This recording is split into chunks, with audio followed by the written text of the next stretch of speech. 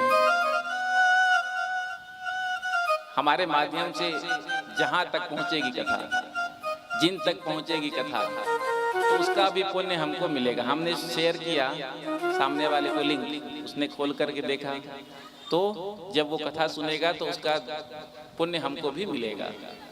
कैसे? जब सनत कुमार कथा सुना रहे थे नारद जी को, तो जैसे ही पता चला ऋषियों को, संतों को, महापुरुषों को कि गंगा के तट पर भागवत कथा प्रारंभ होने वाली है, तो जो भृगु ऋषि थे वो सभी को पकड़ पकड़ करके जबरदस्ती, चलो चलो यहाँ क्या कर रहे हो, यहाँ क्यों बैठे हो, चलो सुंदर भागवत की कथा गंगा के तट पर होने जा रही है। होता है ना, पत्ते फेंकने के लिए समय रहता है, गांव घर में तो आपने देखा ही होगा, जितना मन पत्ते फेंकने में लगता है, ऐसे पत्ते फेंकने में पूरा टाइम पास कर देंगे, लेकिन कथा कीर्तन सत्संग हो रहा हो तो वहां नहीं जाते हैं। तो जो नहीं आ रहा था, जबरदस्ती भृगु जी महाराज पकड़ पकड़ करके लेकर के आए हैं। अब भृगु जी को क्या गर्ज थी, भाई जो यहाँ आएगा उसका कल्याण होगा, यदि आप कथा सुन रहे हैं तो आपका कल्याण होगा, हम कथा कह रहे हैं तो हमारा भी कल्याण होगा, जो सुनेगा जो कहेगा उसका कल्याण होगा। तो भृगु जी को क्या गर्ज थी, जो जबरदस्ती एक दूसरे को पकड़ पकड़ करके ला रहे थे। तो आपने LIC का तो नाम सुना होगा, लाइफ इंश्योरेंस, जीवन बीमा। तो जो लाइफ इंश्योरेंस के एजेंट होते हैं वो आपके घर बिना बुलाए आते हैं, बार बार आते हैं, जब तक एक पॉलिसी ना पकड़ा दे तब तक आते ही हैं, और जीवन से ज्यादा मृत्यु के लाभ हैं ये बताते हैं। प्रेम से कहो श्री राधे। योग क्षेमम वहां में हम एक पॉलिसी तो ले लो। तो अब आप उनसे कहेंगे एजेंट से, भैया यदि हमारे फायदे की बात है तो हमको जब जरूरत होगी तो हम आपको बुला लेंगे, आप पीछे क्यों पड़े हैं, जब देखो मुंह उठाकर चले आते हैं। तो अब एक एजेंट का भी उसमें कमीशन बंधा होता है। यदि उसने एक पॉलिसी आपको पकड़ा दिया 10, 15, 20, 25 साल का, तो जब तक आपका पॉलिसी चलेगा तब तक उसको कमीशन मिलेगा, जितना भी 25%, 15%, 10%, जो भी अलग अलग पॉलिसी का अलग अलग निर्धारित होता है। तो ऐसे ही जब हमारी प्रेरणा से कोई कथा में आता है और हमारे लिंक भेजने से कोई कथा का श्रवण करता है, तो वो जो कथा सुन रहा है उसको जो पुण्य मिलेगा उसका 10% पुण्य अपने आप हमको मिल जाएगा। प्रेम से कहो श्री राधे। अब ये मत पूछना कि कौन से अकाउंट में आएगा, वो साधारण अकाउंट में नहीं आएगा, वो जो मेरे मालिक के दरबार में खाता है ना, मेरे मालिक के दरबार में सब लोगों का खाता, जो कोई जैसा करनी करता वैसा ही फल पाता, मेरे मालिक के दरबार में। तो उस खाता में वो ऐड हो सब जाए। लोगों का खाता। तो हम कथा श्रवण कर रहे हैं तो हमारा भी प्रयास होना चाहिए कि हम औरों को भी प्रेरित करें। जो लाभ हमको मिल रहा है ये लाभ सबको मिले, ऐसा हमारा प्रयास होना चाहिए।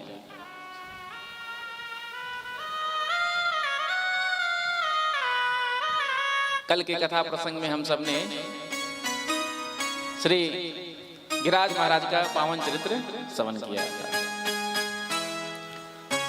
समझने वाली बात क्या है, भगवान ने इंद्र की पूजा को बंद क्यों किया?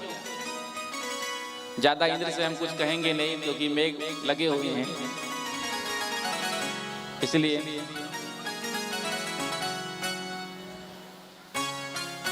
भगवान ने इंद्र के पूजा को बंद क्यों कराया? क्योंकि इंद्र को अभिमान हो गया था, यदि हम ब्रजवासियों के यहाँ ब्रज के ऊपर वर्षा नहीं करेंगे तो ये ब्रजवासी सब भूखे मर जाएंगे। उसी प्रकार हम सबको भी अभिमान होता है अपने कर्तृत्व बल का, सारे घर परिवार को कौन चला रहा है? हम ही चला रहे हैं। हम नहीं रहेंगे तो कौन चलाएगा? कहने के लिए अभी आप ऐसे इशारा कर रहे हैं, लेकिन अभिमान तो रहता है कि कौन सब कर रहा है, मैं कर रहा हूं, मेरे से ये सब है। जिस दिन मैं चले जाऊंगा तो देख लेना भैया, यहाँ कोई नहीं रहा। जिस दिन तू चले जाएगा, संसार का काम है चलना, कोई किसी को नहीं, सब अपने भाग्य से पाते हैं। जिसके भाग्य में जो निश्चित है वो उसको मिलेगा ही। लेकिन हम अभिमान करते हैं कि ये सब हम कर रहे हैं, हम नहीं रहेंगे तो कैसे होगा? जब तुम नहीं थे तब भी दुनिया थी, तुम हो तब भी दुनिया है, तुम नहीं भी रहोगे तो दुनिया रहेगी ही। जैसे कि पानी में जब बुलबुला उठता है तो उसकी आयु कितनी? बुलबुला है, पानी का बुलबुला कब फूट जाए? उसी प्रकार से मानव जीवन है, क्षण भंगुर ये जीवन है।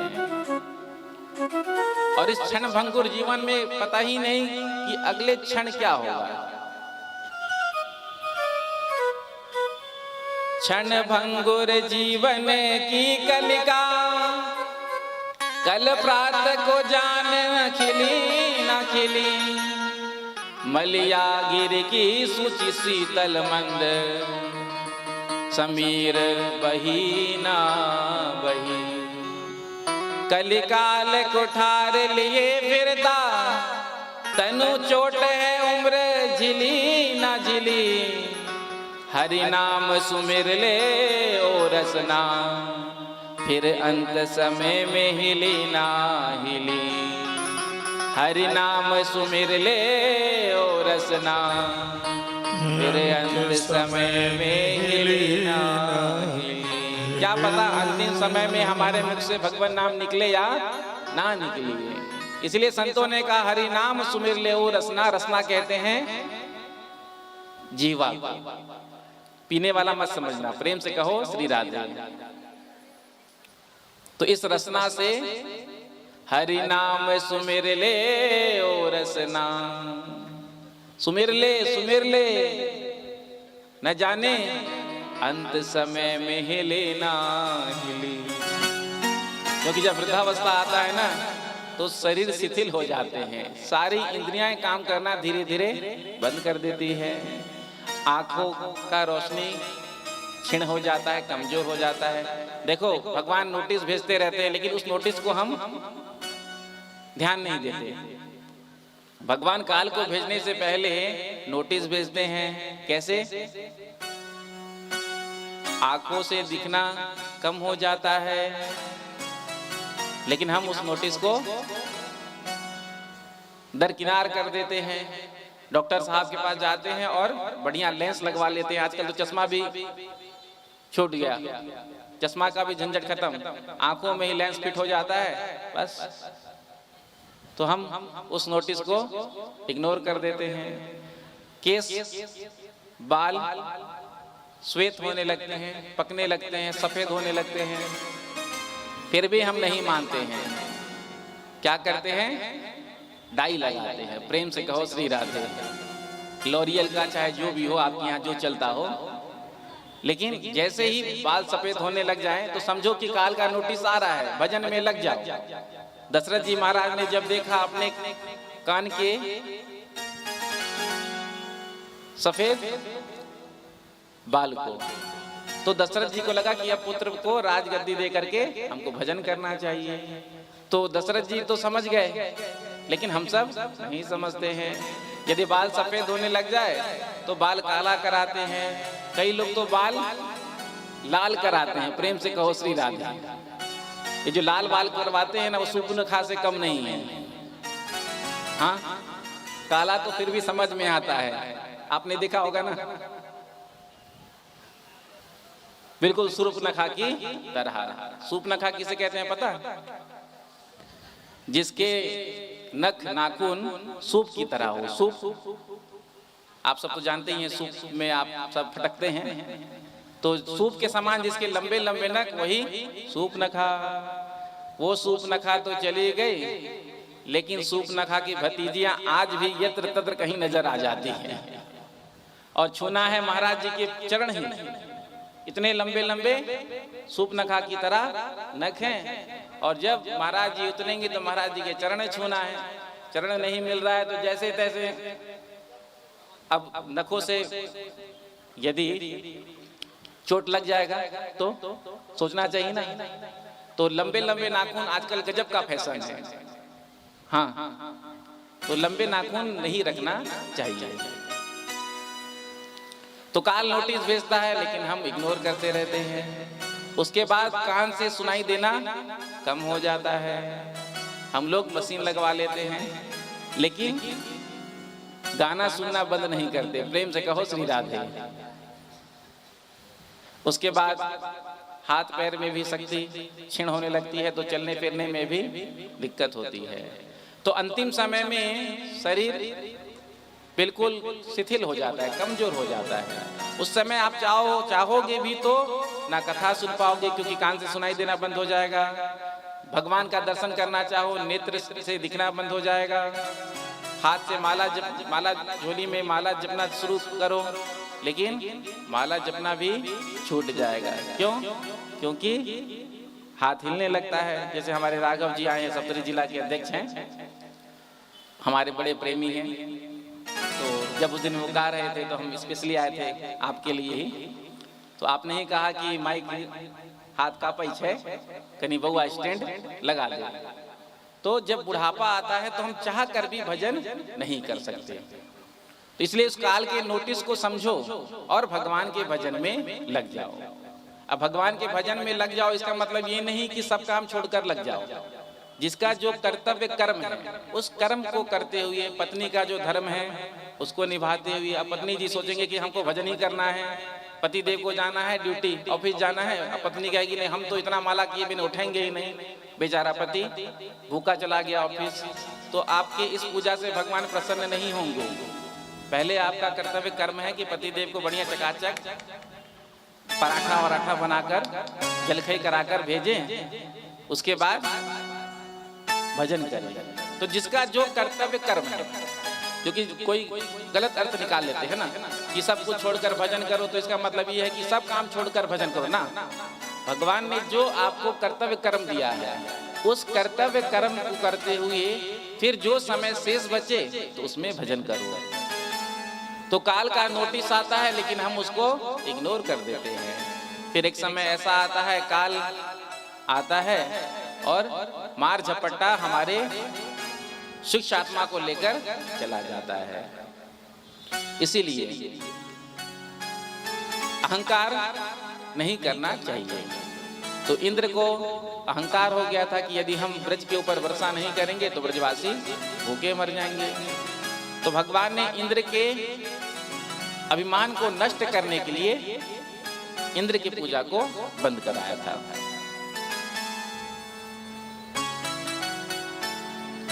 अभिमानियों का स्वभाव होता है, क्या होता है?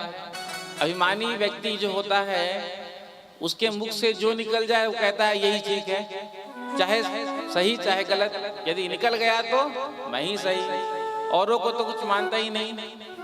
मैं जो हूं वही सही हूं, मैं जो बोल रहा हूं वही सही बोल रहा हूं। तो अभिमान का यही स्वरूप होता है, मैं करता है। दो व्यक्ति लड़ रहे थे, झगड़ा कर रहे थे, दोनों के बीच में फाइट हो रहा था। तो जैसा कि होता है कि जब दो व्यक्ति लड़ते रहते हैं तो तीसरे चौथे पांचवें पहुंच ही जाते हैं पूछने के लिए, भैया क्यों लड़ रहे हो? तो तीसरा भी आ गया, भैया आप दोनों आपस में क्यों लड़ रहे हो? अब दोनों सुने ना। पहला वाला कहता कि मैं तुझे ऐसा घुसा मारूंगा, ऐसा मुक्का मारूंगा कि तेरी 32 की 32 बाहर आ जाएगी। दूसरा वाला अभिमानी व्यक्ति था, उसने कहा मैं तुझे ऐसा घुसा मारूंगा तेरी 64 की 64 बाहर हो जाएगी।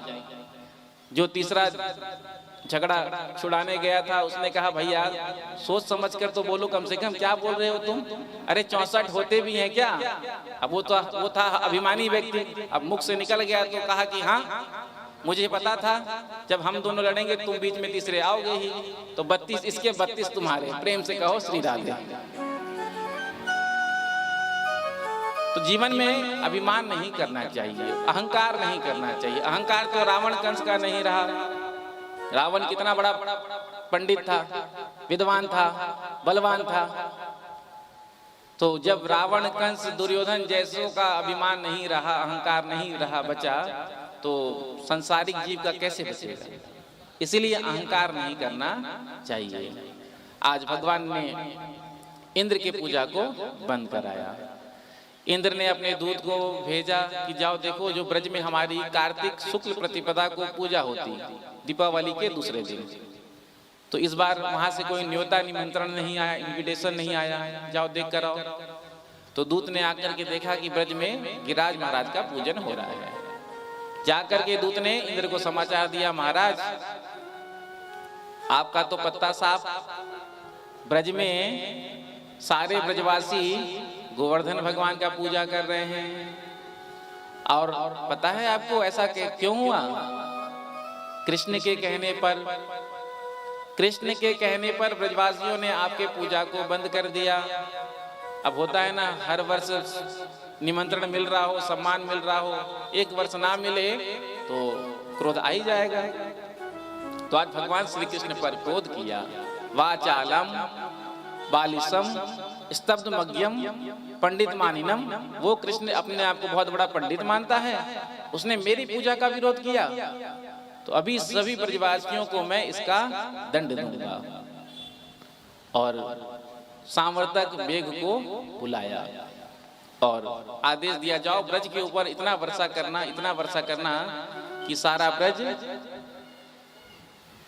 पानी में डूब जाए। आज वो मेघ आए हैं और आके घनघोर वर्षा,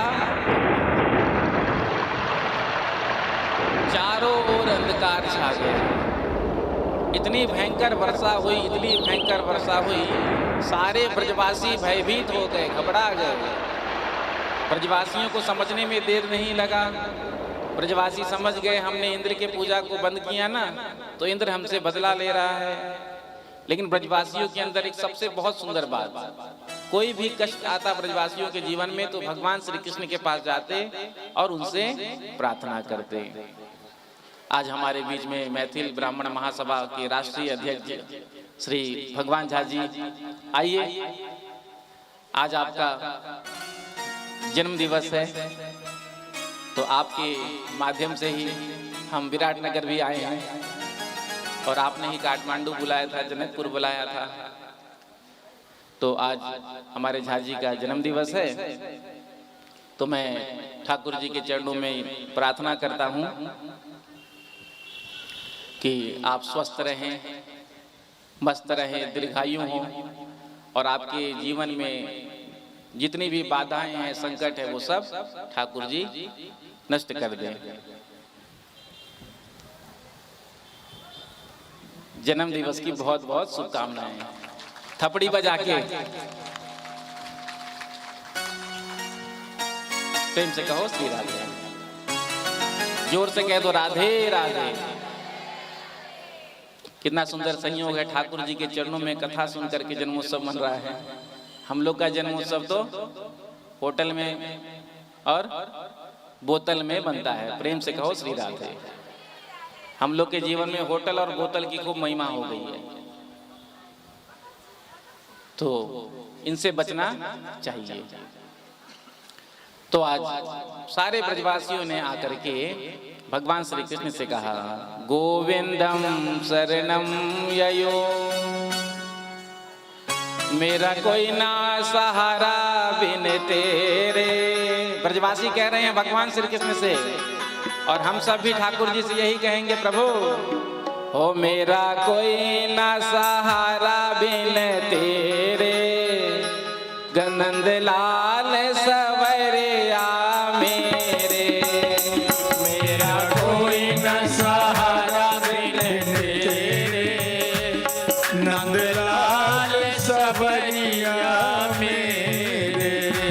मेरा कोई न सहारा बिन तेरे, मेरा कोई न सहारा बिन तेरे, नंदलाल सवरिया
त्रातुमर्हसि देवानः कुपिताद भक्त वत्सल।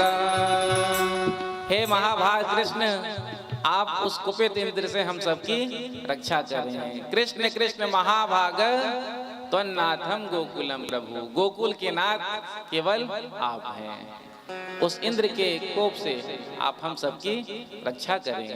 भगवान ने ब्रजवासियों से कहा, ब्रजवासियों कल हमने किसकी पूजा की थी? किसकी पूजा की थी? गोवर्धन महाराज की, गोवर्धन भगवान की।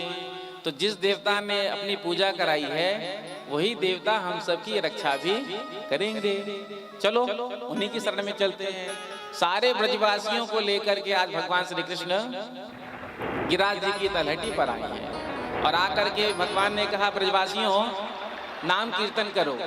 तो सारे ब्रजवासी गाने लगे। मेरे साथ दोनों हाथ उठाकर ताली सेवा करते हुए गाना।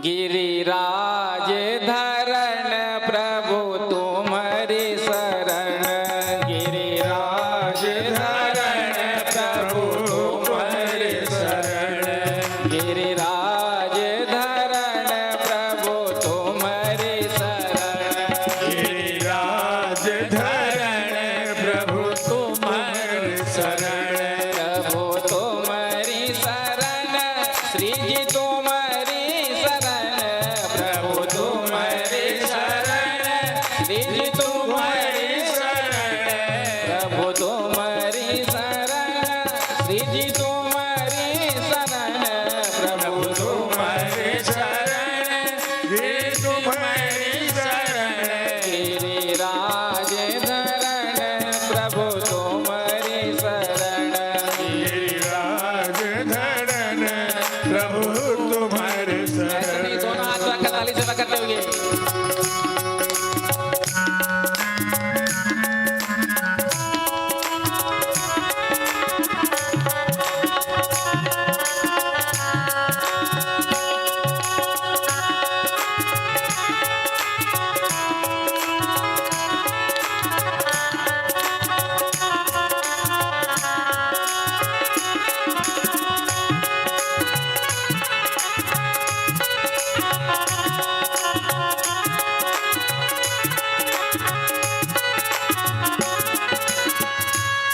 गिरिराज धरण प्रभु तुम्हारी शरण, गिरिराज धरण प्रभु तुम्हारी शरण, गिरिराज धरण प्रभु तुम्हारी शरण, गिरिराज धरण प्रभु तुम्हारी शरण, प्रभु तुम्हारी शरण, श्री जी तुम्हारी शरण, प्रभु तुम्हारी शरण, गिरि तुम्हारी शरण, प्रभु तुम्हारी शरण, श्री जी तुम्हारी शरण, तुम्हारी शरण, गिरि तुम्हारी शरण, गिरिराज धरण प्रभु तुम्हारी शरण, गिरिराज धरण प्रभु तुम्हारी शरण। भगवान ने ब्रजवासियों से कहा, देखो ब्रजवासियों, अभी अभी मेरे देवता ने मेरे कान में आकर के कहा, यदि इंद्र ज्यादा पानी बरसाने लग जाए तो मुझे उठाकर छाता बना लेना। ब्रजवासियों ने कहा, अरे लाला तेरे देवता इतने बड़े 7 कोस के गिरिराज महाराज, गिरिराज जी की 7 कोस की परिक्रमा होती है 21 किलोमीटर की, और इतने क्षेत्र में गिरिराज महाराज हैं। तो ग्वाल बालों ने कहा, गोपों ने कहा, ब्रजवासियों ने कहा, अरे लाला कन्हैया, इतने बड़े गिरिराज हमसे कैसे उठ जाएंगे? भगवान ने कहा, देखो मेरे देवता ने कहा है तो प्रयास तो करो। वैसे ही हम सब प्रयास करते नहीं है, पहले ही हार मान जाते हैं। देखो होना ना होना ये तो ऊपर वाले के हाथ में है, लेकिन हमको अपना प्रयत्न करना चाहिए, प्रयास करना चाहिए। लेकिन प्रयास करने से पहले हम हार मान जाते हैं कि हमसे तो होगा ही नहीं। दुनिया में ऐसा कोई सा काम नहीं है जो हम कर नहीं सकते। Nothing is impossible.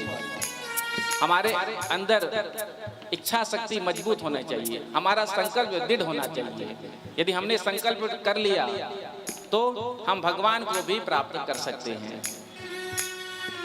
लेकिन हम सब पहले ही हार मान जाते हैं, ये तो हमसे होगा ही नहीं, हमारे पास तो इतनी क्षमता ही नहीं है, हमारा सामर्थ्य नहीं है। हार नहीं मानना चाहिए। इच्छा शक्ति मजबूत होगी ना, दृढ़ संकल्प होगा ना, तो फिर आप संसार में कुछ भी कर सकते हैं। दुनिया में ऐसा कुछ नहीं जो हम नहीं कर सकते।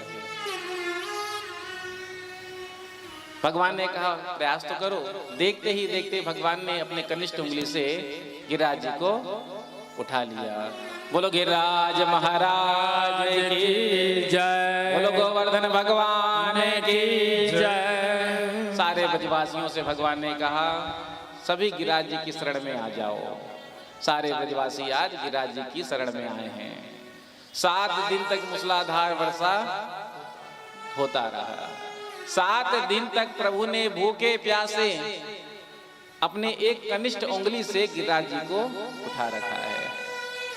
यशोदा मैया ने जब देखा तो कहा गोपो से, अरे भैया वो नेक्स्ट सो मेरो लाला छोटो सो, यानी 7 दिन अंते अकेले ही अपने अंगुरिया पर गिरिराज उठा रखो है। नेक्स्ट आप सब मदद करो, कछु कछु सहयोग करो। तो सभी गोपों ने, ग्वाल वालों ने लाठी डंडा और हाथ अपना अपना लगा दिया। और ग्वाल वालों ने कहा कन्हैया अब हमने संभाल लिया गिरिराज, तू आराम कर ले। प्रभु ने कहा देखो ठीक है। ग्वाल वालों ने कहा कि देख अब तू थोड़ा सा आराम कर ले, हम संभाल लेंगे। प्रभु ने कहा नहीं ठीक है, मुझे कोई कष्ट नहीं है। ग्वाल वालों ने कहा क्या तुझे लगता है कि तेने अकेले ही अपनी अंगुरिया पर गिरिराज को उठा रखो है? ये हम सबके हाथन और लाठी डंडा ना लगे हैं क्या? चल हटा। तो भगवान ने कहा ठीक है संभाल लेना। ग्वाल वालों ने अकड़ के कहा बिल्कुल संभाल लेंगे। जैसे ही प्रभु ने अपनी अंगुरिया को जरा सा नीचे किया, जितने भी लाठी डंडा थे सब चटचटाए कर टूट गए। ग्वाल वालों गोपों ने कहा अरे लाला संभालियो संभालियो संभालियो, नहीं तो आज ही हमारी गोविंदाए नमो नमः। तो 7 दिन तक वर्षा हुआ। 7 दिन तक भगवान ने गिरिराज जी को धारण करके रखा। मेघ के पास जितना जल था सब उड़ेल दिया, खत्म हो गया जल। जाकर के इंद्र से कहा महाराज जितना भी जल था सब हमने उड़ेल दिया। अब इंद्र ने इधर जब झांक करके देखा क्या हो रहा है, तो आज भगवान ने गिरिराज जी को यथास्थान रख दिया। और सारे ब्रजवासी अपने अपने घर पर आकर विश्राम करने लगे। सारे ब्रज में धूल उड़ रहा। बड़ा आश्चर्य हुआ। ब्रजवासियों ने पूछा अरे लाला कन्हैया इतनो वर्षा भयो, 7 दिन अंते कंटिन्यू वर्षा भयो, कहीं पानी का नामो निशान नजर ना आ रहे हो भैया, वर्षा का जल कितको गयो? तो प्रभु ने कहा कि यदि मैं इनसे कहूंगा कि मैंने शेष भगवान को आज्ञा दे रखा है कि आप जल को सोखना रोकना, सुदर्शन चक्र को आदेश दे रखा है जल को सोखना, तो ये ब्रजवासी तो मानेंगे नहीं। क्योंकि ब्रजवासी भगवान श्री कृष्ण को अपना सखा मानते हैं, मित्र मानते हैं, भगवान तो मानते नहीं हैं। तो भगवान ने ब्रजवासियों से कहा देखो ब्रजवासियों, कल हम सब ने गिरिराज महाराज को 56 भोग लगाए हो। सारे ब्रजवासियों ने जोर से कहो हाँ लाला, हम सब ने गिरिराज महाराज को भोग लगाए हो। तो भगवान ने कहा काऊ ने पानी पिवायो? क्या किसी ने गिरिराज महाराज को पानी पिलाया? ब्रजवासियों ने कहा अरे लाला तेरे देवता ने इतनो भोग लगायो, इतनो भोग लगायो कि हम सब पानी पिलाना ही भूल गए। तो भगवान ने कहा सारा वर्षा का जल मेरे देवता पान कर गए। ब्रजवासियों ने कहा लाला तो बिल्कुल ठीक कह रहे हो है, जो ज्यादा भोजन करता है तो पानी भी ज्यादा ही पीता है। प्रेम से कहो श्री राधे। तो आज ब्रजवासियों को भगवान ने संतुष्ट किया। प्रेम से कहो श्री राधे। आगे जब इंद्र को अपनी गलती का एहसास हुआ तो इंद्र ने आकर के सुंदर भगवान की 10 श्लोकों में स्तुति की है। विशुद्ध सत्वम तव धाम शांतम तपोमयं ध्वस्तिरजस्तमस्कं मायामयोऽयं गुणसंप्रवाहो न विद्यते ते ग्रहणानुबंधः। हे प्रभु, मैं आपके स्वरूप को भूल गया था। कितना सुंदर आपका स्वरूप है। विशुद्ध सत्वम तव धाम शांतम, शांतम शांताकारम भुजगशयनम। सुंदर आपका सत्व स्वरूप है। रजोगुण और तमोगुण से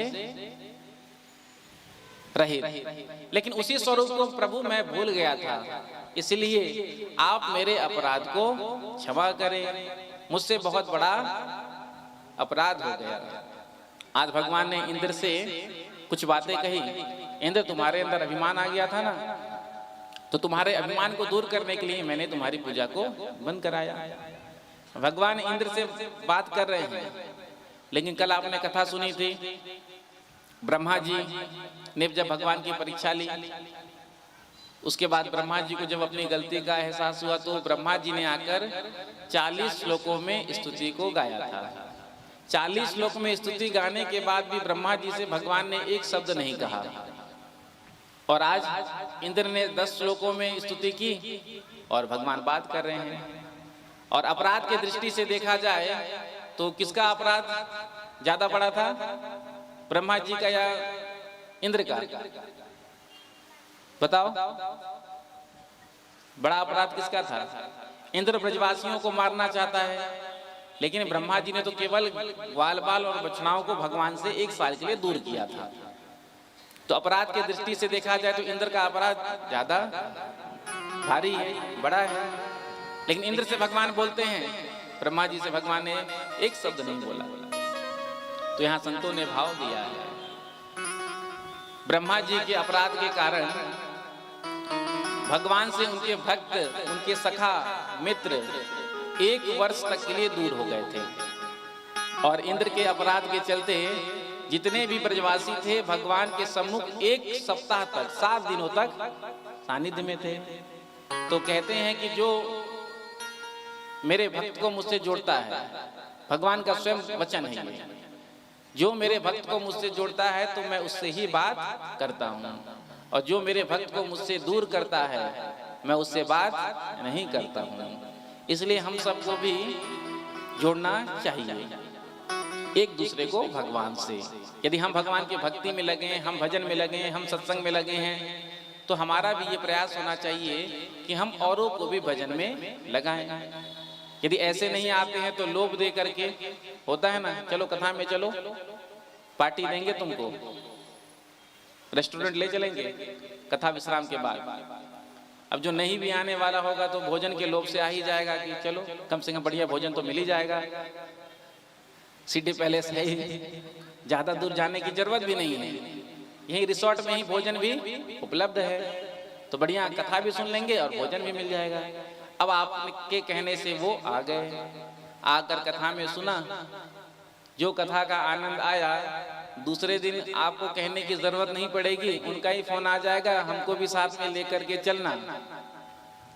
क्योंकि राम नाम का रंग, कृष्ण राम नाम का रंग यदि एक बार चढ़ जाए तो फिर वो उतरता नहीं। जो उतरती है चढ़ती है मस्ती, वो हकीकत में मस्ती नहीं है। गुरु नानक देव ने कहा ना, नाम तुम्हारी नान का चढ़े रहे दिन रहे। भगवान के नाम का नशा तो ऐसा है जो दिन प्रतिदिन बढ़ता ही जाता है। तो एक बार आपने उनको लेकर कथा में आए हैं और फिर उनको ऐसा ठाकुर जी ने पकड़ा कि फिर वो बिना बुलाए आ जाएंगे। अब आपने उनको भक्त बना दिया, प्रेम से कहो श्री राधे। आपने उनको भक्त बनाया, अब वो जितना भी भजन वजन करेंगे, सत्संग करेंगे, उसका पुण्य आपको मिलेगा। अब वो किसी को भक्त बनाएंगे, एक चैन होता है ना, वो आता नहीं है, नीचे जोड़ने वाला कमीशन बढ़ता जाता है, क्या कहते हैं उसको, मार्केटिंग बिजनेस। हाँ, मार्केटिंग बिजनेस में होता है ना, आपने किसी को जोड़ दिया उसका कमीशन मिलेगा, अब उसने अपने नीचे किसी को जोड़ा तो दोनों का कमीशन हमको मिलेगा। अब वो चलता जाएगा और सबका पुण्य हमको मिलता जाएगा। तो हम सबका भी उद्देश्य होना चाहिए कि हम जो भगवत विमुख हैं, जो भगवान से दूर हैं, भगवान की भक्ति से दूर हैं, उनको हम भक्ति में लाकर के, मार्ग में लाकर भगवान से जोड़े। प्रेम से कहो श्री राधे, जोर से कह दो राधे राधे राधे राधे राधे राधे। इंद्र ऐरावत हाथी के द्वारा आकाश गंगा का जल लेकर आए थे, उससे भगवान का अभिषेक किया। उसके बाद कामधेनु मैया प्रकट हो गई और अपने दुग्ध से अभिषेक किया, और अभिषेक का जो दूध गिरा वो जिस स्थान पर गिरा उसका नाम पड़ा गोविंद कुंड। आपने यदि गिरिराज महाराज की परिक्रमा दी है तो 21 किलोमीटर की परिक्रमा में गोविंद कुंड भी पड़ता है। प्रेम से कहो श्री राधे। आप सब में से किसने किसने गिरिराज जी की परिक्रमा दी है? बहुत कम ही संख्या है। देखो गिरिराज महाराज साक्षात भगवान है, भगवान का ही रूप है। आपकी कोई भी कामना पूरी ना हो रही हो, और कामना तो हम सबके अंदर रहता ही है कोई ना कोई, तो आप गिरिराज जी जाइए और गिरिराज जी की पैदल परिक्रमा करिए, और हो सके तो दूध की धार देते हुए, और दूध भी नकली वाला नहीं, असली देसी गाय का हो, तो दूध की धार गिराते हुए यदि आपने पैदल परिक्रमा कर ली, लगभग 5 घंटा लगता है, तो जो भी आपकी कामना है वो गारंटेड पूरी हो जाएगी। प्रेम से कहो श्री राधे। नहीं होगा तो हमसे कह देना। विश्वास है, साक्षात भगवान है कलयुग में गिरिराज महाराज, और अपने भक्तों के मन वांछित कामनाओं को पूर्ण करते हैं। तो आज सुंदर अभिषेक हुआ। कामधेनु मैया ने भगवान श्री कृष्ण को आज एक बड़ा ही सुंदर नाम दिया, गोविंद। ये गोविंद नाम भगवान को बहुत प्यारा है। क्यों? क्योंकि भगवान की प्यारी गौ माता ने ये नाम दिया।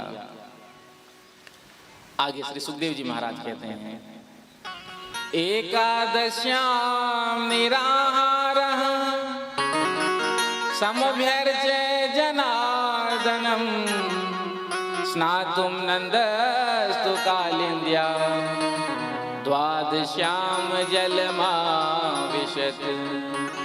नंद बाबा का नियम था 81 व्रत करने का, और व्रत भी कैसा करते थे? एकादश्याम निराहार। व्रत तो हम सब भी खूब करते हैं, लेकिन कैसा? जिस दिन घर में सबसे ज्यादा माल छने उसी दिन कोई ना कोई व्रत।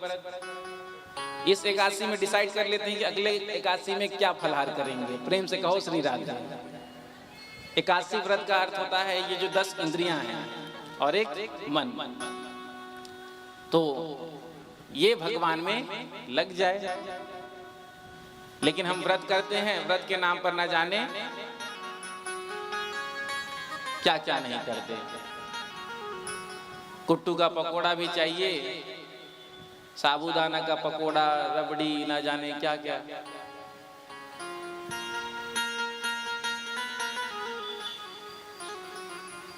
और आपको बताऊं, आजकल तो फलाहारी मसाला डोसा भी मिलता है। हाँ, रेसिपी जानने की इच्छा होगी माताओं को। आजकल व्रत के नाम पर मसाला डोसा चल रहा है, सॉस चल रहा है, टमाटर की चटनी, धनिया पत्ती की चटनी चल रहा है। उसमें भी नमक यदि कम गिर जाए तो कहते हैं नमक कम है, जरा ला सेंधा नमक। अब ऐसा व्रत करने से क्या मतलब? इससे अच्छा तो भैया आप भोजन ही कर लो। व्रत के नाम पर बस हम सुबह से चालू हो जाते हैं और लगे ही रहते हैं। तो व्रत कैसा करना चाहिए? निराहार रह करके। यदि निराहार रहकर नहीं कर सकते हैं तो फलाहार लेकर के। सबसे उत्तम तो पक्ष यही है कि जल, दूध, उसके बाद फलाहार। तो 81 का व्रत हम सबको भी करना चाहिए। 81 का व्रत करने से क्या होता है? वैकुंठ मिलता है, भगवान नारायण की कृपा बरसती है। तो जीवन में सबको 81 का व्रत करना चाहिए। उद्यापन करने के बाद भी व्रत करते रहना चाहिए यदि शरीर में सामर्थ्य है तो। कई होते हैं ना, उद्यापन कर लिया तो फिर कई तो ऐसे होते हैं रोटी खाते हैं और बोलते हैं कि हम व्रत में ही हैं। प्रेम से कहो श्री राधे। पराठा खाते हैं और कहते हैं हम 81 व्रत में। हमने कहा अच्छा व्रत है भैया, पराठे खा रहे हो और व्रत है। तो पराठे और रोटी खाकर व्रत नहीं होता। व्रत तो या तो फल का आहार करो, फलाहार, दूध, दही आदि लेकर के, तो वो श्रेष्ठ व्रत होता है। तो नंद बाबा का नियम था। आज रात्रि में लगभग 12 बजे नींद खुल गई, घड़ी तो था नहीं उस समय। सोचा कि ब्रह्म बेला हो गई। जैसे ही जाकर के यमुना जी में डुबकी लगाया तो वरुण के दूत ने आज उनका अपहरण कर लिया और ले जाकर के वरुण लोक में कारागार में बंद कर दिया। नंद बाबा के साथ जो गोप गए थे उन्होंने आकर के कन्हैया से कहा, लाला कन्हैया। नंद बाबा ने जो ही डुबकी लगाई यमुना जी में, लेकिन बाहर तो वहां से निकले ही नहीं। तो आज भगवान श्री कृष्ण आए हैं, सीधे पहुंचे हैं वरुण लोक में। जो वरुण सिंहासन पर बैठा था, भगवान को आते हुए देखा तो उठ करके खड़ा हो गया और भगवान के चरणों में गिर करके प्रणाम किया। प्रभु ने कहा कि तो हमको तो तुम प्रणाम कर रहे हो और हमारे पिता को तुमने कारागार में बंद कर दिया है। वरुण ने कहा कि ये आपके पिताश्री हैं? भगवान ने कहा हाँ, ये हमारे पिताश्री हैं। तो वरुण ने क्षमा मांगा, कहा कि मेरे दूतों से अपराध हो गया, वो आपके पिता को नहीं पहचानते थे, तो अभी हम लेकर के आते हैं। वरुणदेव ने आज नंद बाबा को कारागार से मुक्त किया और ला करके भगवान के हाथों में सौंपा। रात्रि में जलाशयों में, सरोवर में स्नान करना नहीं चाहिए। क्यों?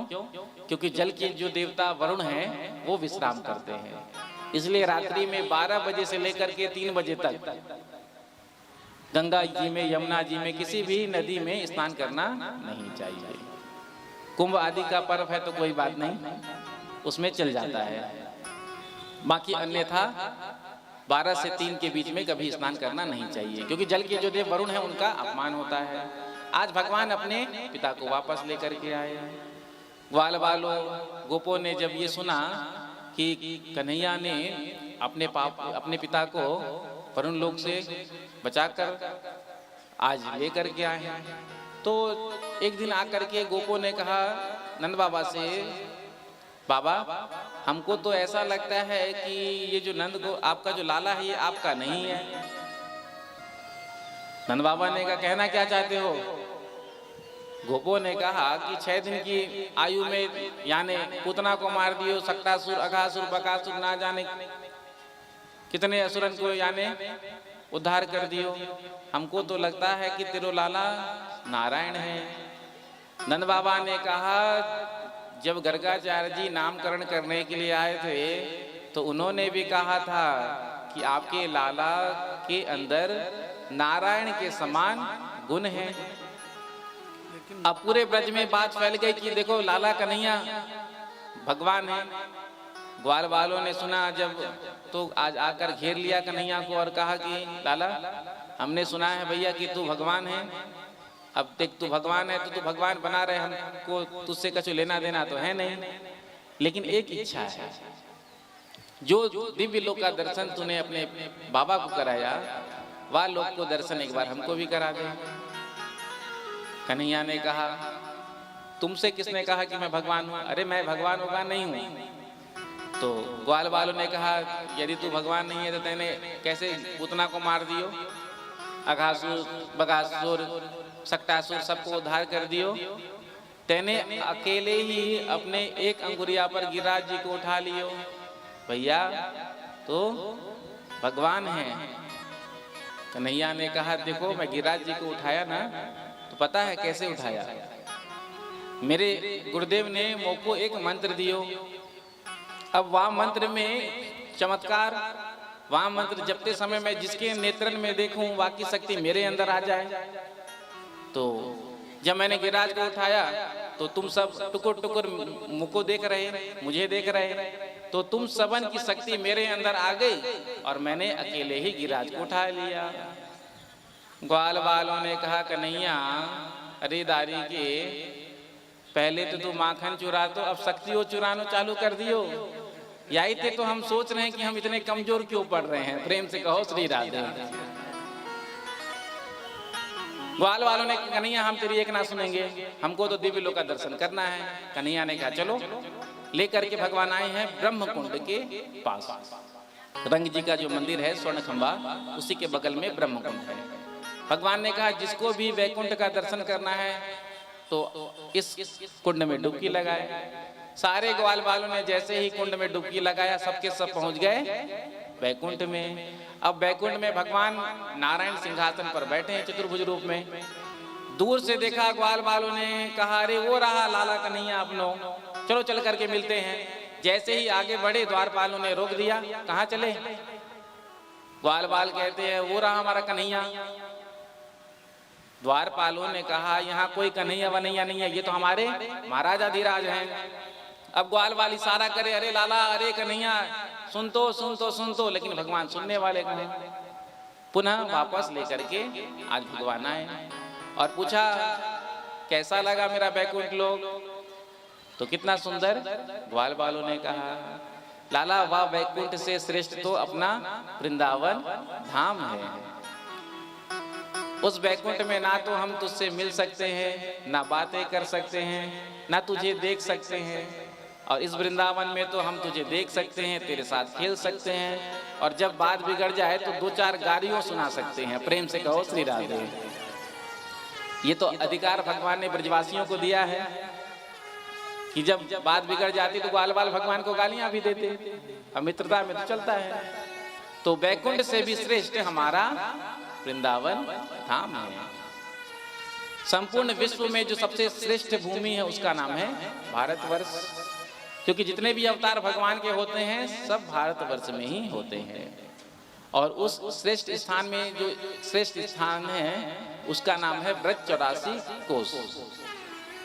भारते ब्रज भूमिश्च तत्र वृंदावनम परम। 84 कोश का ब्रज में भी जो श्रेष्ठ स्थान है उसका नाम है वृंदावन। इसलिए तो वृंदावन भक्ति की भूमि है। आज भी वृंदावन में साक्षात नंद नंदन का दर्शन होता है। प्रेम से कहो श्री राधे। जितने भी रसिकन हैं, भक्त हैं, जब वृंदावन में जाते हैं, जो बिहारी जी का दर्शन करते हैं तो मन आनंदित हो जाता है। सबकी इच्छा होती है कि हम वृंदावन जाएं। ऐसा कोई नहीं होगा जिसकी इच्छा ना हो कि हम वृंदावन ना जाएं। इच्छा सबकी वृंदावन जाने की होती है, लेकिन जब तक राधा रानी कृपा नहीं करती तब तक वृंदावन धाम में प्रवेश नहीं मिलता। ब्रज के मालिक कौन है बताओ?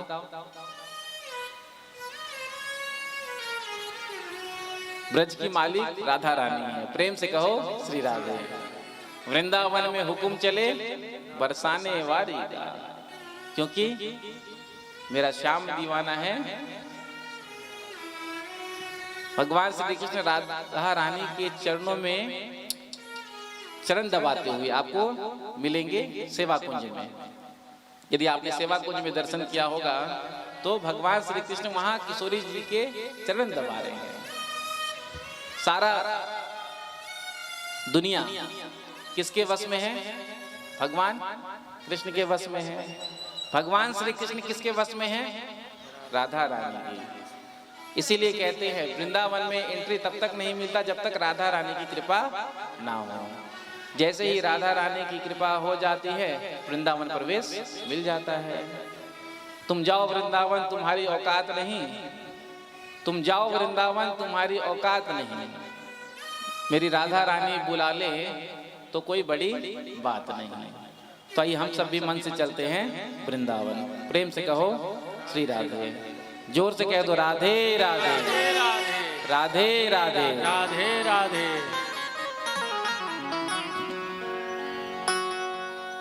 मीठे रस से भरियोड़े राधा रानी लागे, महारानी लागे।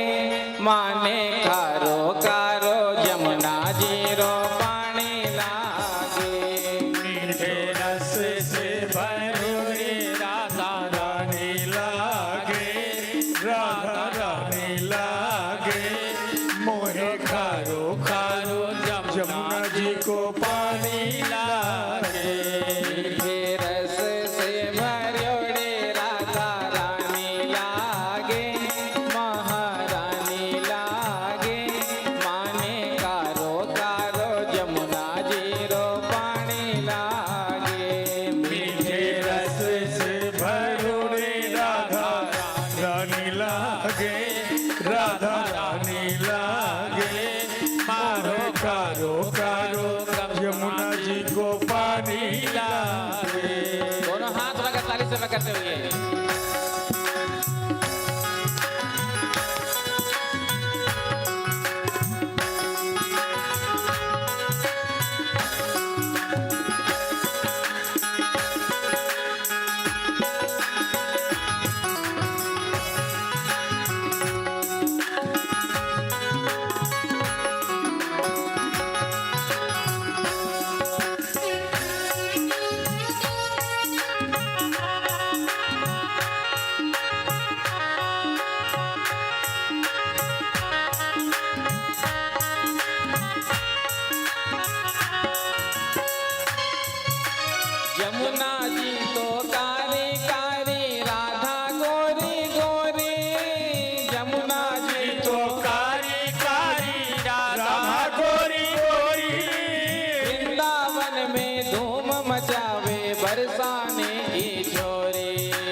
बिहारी सरकार की जय हो।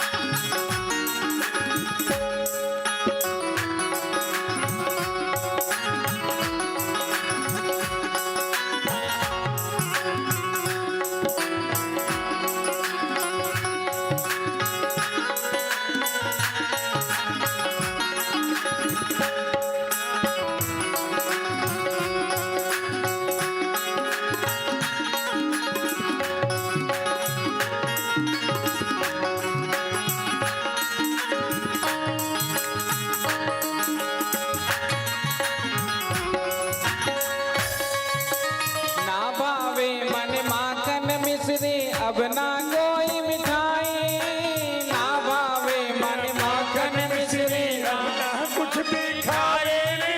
मारी जी भड़िया ने भावे राधा नाम मलाई मारी जी भड़िया ने भावे राधा नाम भावे वृषभान की ललित गुण धानी लागे गुण धानी लागे माने कारो कारो जमुना जीरो पाने लागे रस से भरी रे राधा रानी लागे महारानी लागे मारो करो करो यमुना जी को पानी लागे।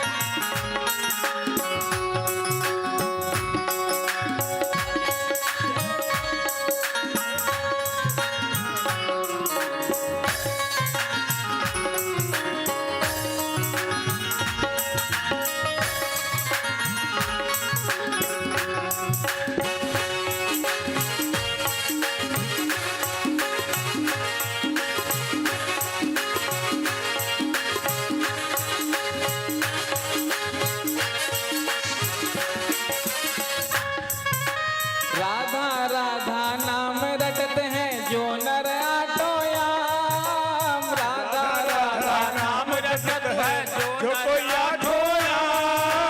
राधा राधा नाम रटते हैं जो नर आटोयाम राधा राधा नाम रटत है जो कोई आठोया। उनकी बाधा दूर करत है राधे जू को नाम उनकी बाधा दूर करत है राधे जू को नाम। ओ उनकी बाधा दूर करत है राधे जू को नाम है उनकी बाधा दूर करत है राधो जी को नाम। राधा नाम में सबल जिंदगानी लागे जिंदगानी लागे माने कारो कारो जमुना जीरो पानी लागे मीठे रस से भरो रे राधा रानी लागे राधा रानी लागे मारो कारो कारो जमुना जी को पानी लागे। पीछे वाले भी दोनों हाथ लग चाली सेवा करते हुए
न पावे पार।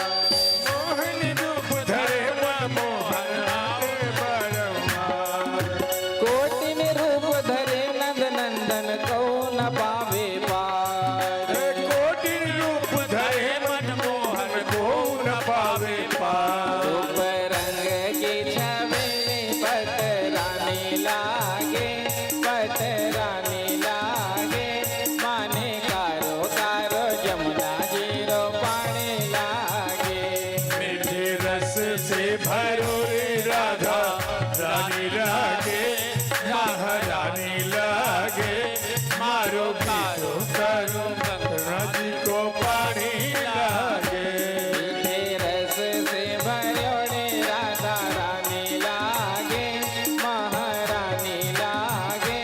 माने कारो कारो जमुना जीरो पाने लागे। मीठो रस से भरो रे राधा रानी लागे, महारानी लागे। मारो कारो कारो यमुना जी को पानी लागे। मीठे रस से भरोड़े राधा रानी लागे, महारानी लागे। माने कारो कारो जमुना जीरो पानी लागे। मीठे रस से भरो रे राधा रानी लागे, महारानी लागे। मारो कारो कारो यमुना जी को पानी लागे। माने कारो कारो जमुना जीरो पानी लागे। मारो कारो कारो यमुना जी को पानी लागे। मीठे रस से भरोड़े राधा रानी लागे, महारानी लागे। माने कारो कारो यमुना जी को पानी लागे। मीठो रस से भरो रे राधा रानी लागो, राधा रानी लागो। कारो कारो कारो यमुना जी को पानी लागे। मीठे रस से भरोड़े राधा रानी लागे, महारानी लागे। माने कारो कारो जमुना जीरो पानी लागे। मीठो रस से भरो रे राधा रानी लागो, राधा रानी लागो। मारो कारो कारो यमुना जी को पानी लागे। तो मीठे रस से भरोड़े राधा रानी लागे, महारानी लागे। माने कारो कारो यमुना जी को पानी लागे। बोल वृंदावन बिहारी लाल की जय। बोल बिहारी लाल की जय हो। अब अपने अपने स्थान पर आप बैठे, प्रेम से कहो श्री राधे। तो वृंदावन धाम की महिमा का वर्णन किया। प्रेम से कहो श्री राधे। जोर से कह दो राधे राधे, राधे राधे। श्री सुखदेव जी महाराज सुंदर भगवान के महारास लीला का वर्णन करने जा रहे हैं। सुखदेव जी कहते हैं, भगवान पिता रात्रि सरदोत फुल्ल मल्लिका वीक्षरन्तु मनश्चक्रे योग मायामुपाश्रितः।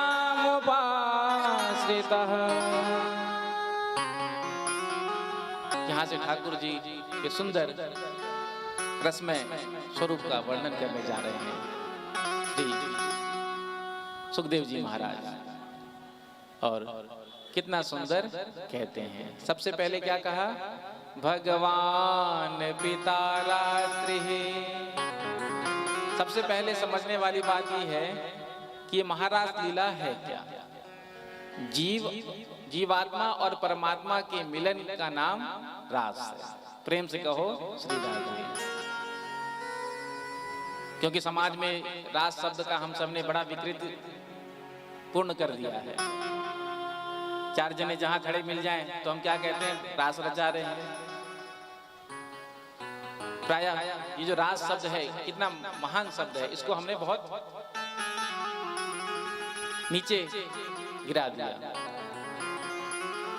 रास का अर्थ होता है जीवात्मा और परमात्मा के मिलन की लीला का नाम रास है।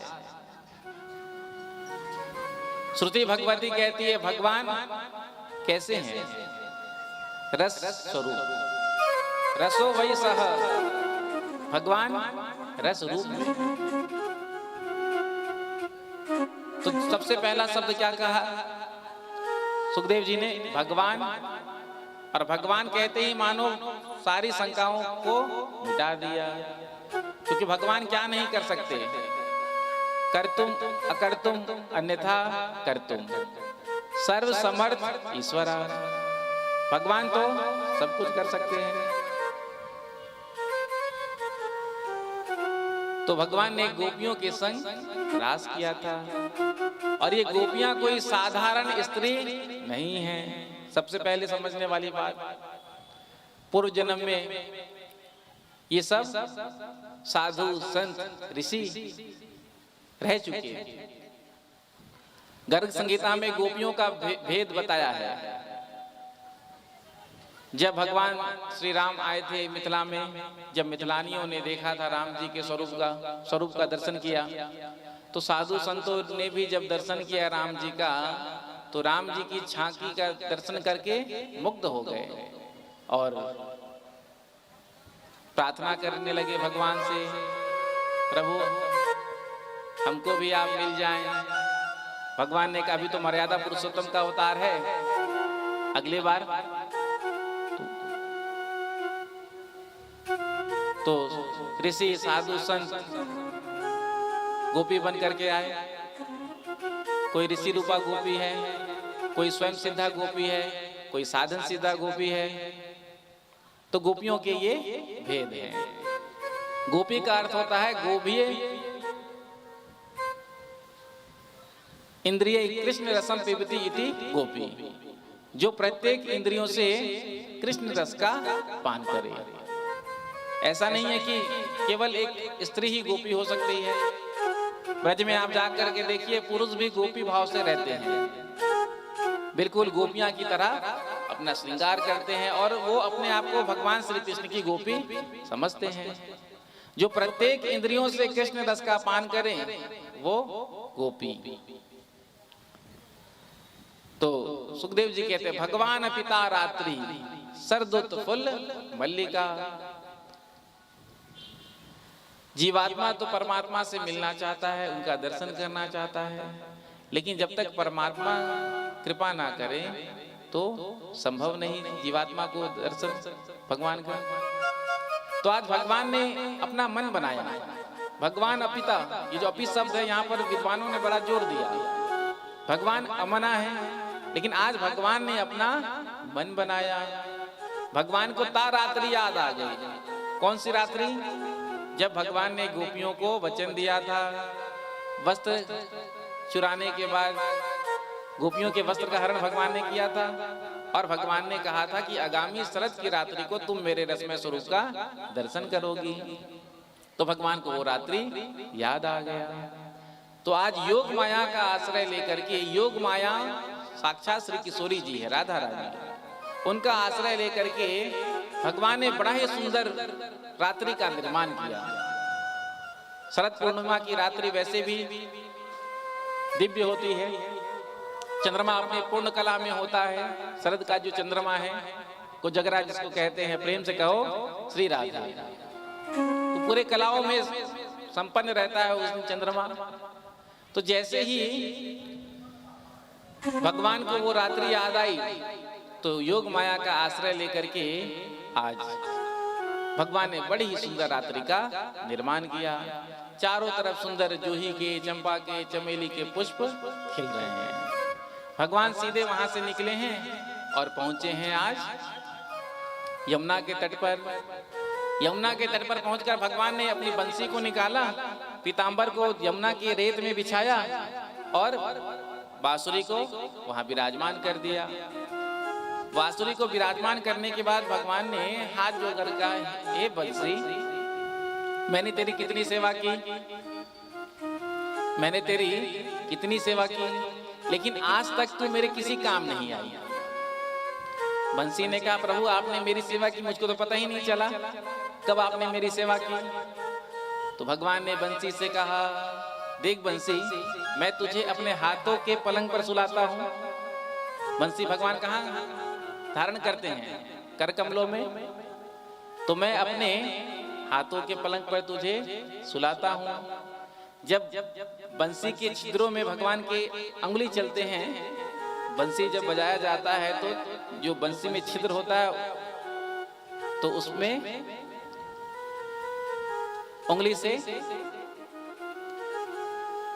दबाया जाता है आगे पीछे स्वर निकालने के लिए। तो मान मैं तेरी चरण सेवा कर रहा हूं, मैं तुझे अपने अधरामृत का भोग लगाता हूं।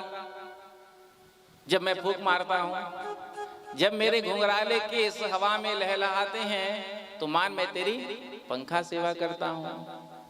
बंसी ने कहा बस बस प्रभु बस, हमको पता है आपको प्रशंसा करना बहुत आता है, बताइए काम क्या है।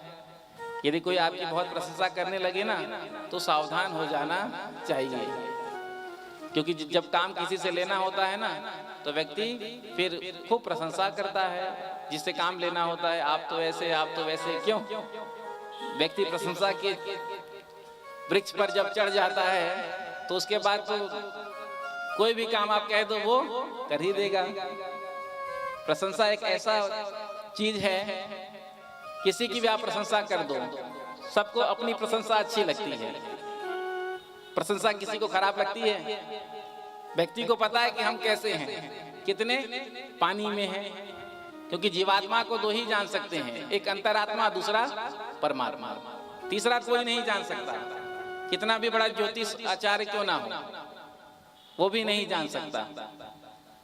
हम कैसे हैं ये हमारा अंतरात्मा जानता है, दूसरा परमात्मा जानता है।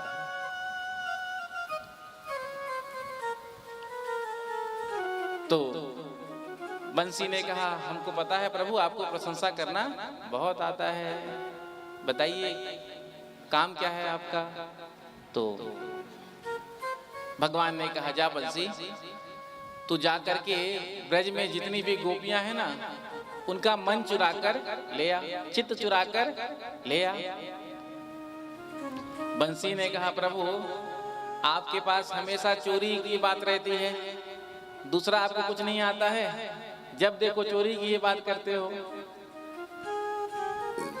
भगवान ने बंसी बजाया। निशम्य गीतम तदनंग वर्धनम व्रजस्त्रिया कृष्ण गृहीत मानसा आजग्मुरन्यो न्यमलचितोद्यम सयत्र कांतो जवलोल कुंडलः निशाम्य गीतम तदनंग वर्धनम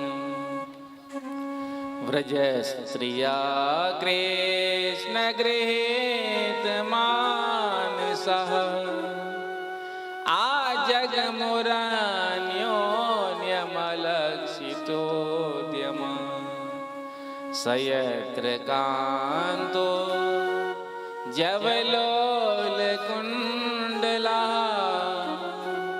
जैसे ही भगवान की बंसी बजी, जैसे ही गोपियों ने सुना बंसी की ध्वनि को, वो बंसी की जो ध्वनि थी वो अद्यम आकर्षण करने वाला था, प्रेम प्रभु के लिए बढ़ाने वाला था। किन किन गोपियों ने सुना तो कहते हैं कृष्ण गृहीत मानसः, जिनका मन कृष्ण में लगा था उन्हीं गोपियों ने सुना। सास बहू बैठकर बातें कर रहे थे, बहू के कान में तो बंसी की ध्वनि पड़ी, सास के कान में नहीं पड़ी। जैसे बंसी की ध्वनि पड़ी बहू के कान में, झट उठी और भागी। 10 गोपियों के बारे में बताया है, प्रेम से कहो श्री राधे। 10 कामों के बारे में बताया है। इधर जैसे ही भगवान की बंसी बजी है, गोपियों ने सुना तो जो जिस अवस्था में थी वैसे ही भागी। माताओं का स्वभाव होता है प्रायः कहीं भी जाती हैं तो अकेले जाना पसंद नहीं करती, 2-4 को साथ में लेकर ही जाना पसंद करती है। कथा में जैसे आकर के बैठी है, यदि उठकर जाना होगा तो कहेगी चलना, यहाँ तो आज बड़ा लेट हो जाएगा, विवाह है, तो चलते हैं। अपना अकेले को जाना होगा तो दो चार को साथ में लेकर के जाएगी। वैसे घर से निकलती है कथा सुनने तो दो चार को कहती है चलो चलो चलो चलो चलते हैं। तो माताओं का स्वभाव होता है, कहीं भी जाती हैं दो चार मात को लेकर के जाती हैं, बता करके जाती हैं। लेकिन आज किसी भी गोपी ने दूसरी गोपी से नहीं कहा कि हम जा रहे हैं तू भी चल। जिसके कानों में जैसे ही पड़ा वैसे ही वो भागी। एक गोपी दूध दूह रही थी, क्योंकि ब्रज की गोपियां, गांव की गोपियां, तो गांव में तो दूध दही। तो एक गोपी दुहयंती गाय दुहन कर रही थी। जैसे ही भगवान की बंसी सुनी तो दोहनी वहीं छोड़ करके भागी। एक गोपी घर में भोजन बना रही थी, हलवा। जैसे ही भगवान की बंसी कान में पड़ी, हाथ में करछली लेकर ही पहुंच गई। एक गोपी वस्त्र पहन रही थी, तो जैसे ही भगवान की बंसी कान में पड़ी तो उल्टे सीधे वस्त्र पहन करके भागी। एक गोपी लेपन कर रही थी, लिमपंत्या।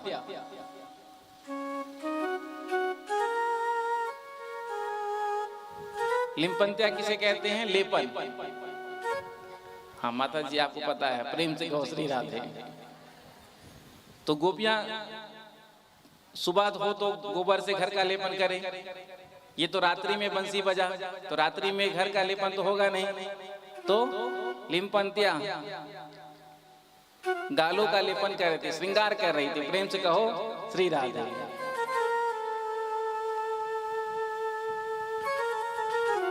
क्योंकि घर के आंगन में पहले गोबर से लिपा जाता था और आजकल चेहरे पर भी कम नहीं लेपन किया जाता है। प्रेम से कहो श्री राधे। चाहे ट्रेन छूट जाए, फ्लाइट छूट जाए, लेकिन श्रृंगार करते टाइम माताएं कॉम्प्रोमाइज नहीं करती हैं। हाँ बिल्कुल, जब एकदम रेडी होंगी तो ही घर से बाहर निकलूंगी। तो एक गाल पर लगाया था क्रीम। जैसे ही हाथ घुमाया भगवान की बंसी, ये हंसाने के लिए आपको नहीं कह रहे हैं, सुखदेव जी कह रहे हैं। प्रेम से कहो श्री राधे। तो जैसे ही हाथ घुमाया वैसे ही भगवान की बंसी कान में पड़ी, सीधे वो गोपी भागी है। एक गोपी अपने पति को भोजन दे रही थी, भोजन का थाली छोड़ करके भागी। तो जैसे ही गोपियों ने भगवान की बंसी को सुना तो जो जिस अवस्था में थी वैसे ही भागी है। जब गोपियां भगवान के सामने पहुंची तो भगवान ने स्वागत किया। स्वागतम वो महाभागः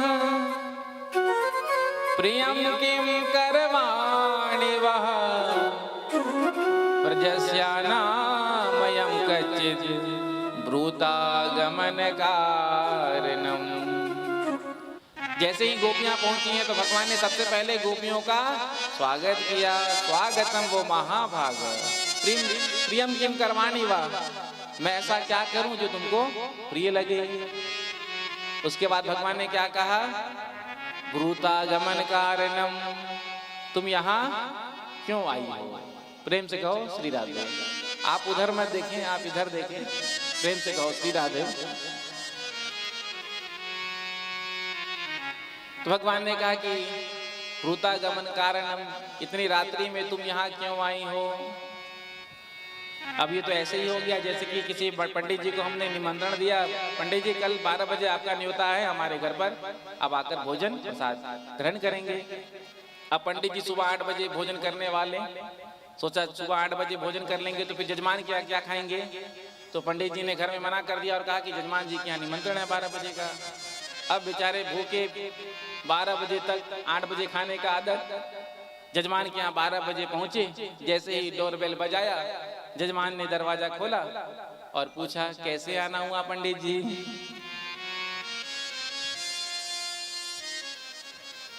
अब पंडित जी क्या को कैसा लगेगा, कल इन्होंने निमंत्रण दिया 12 बजे आकर आप हमारे घर पर भोजन करिएगा, और अब ये कह रहे हैं कि पंडित जी कैसे आना हुआ।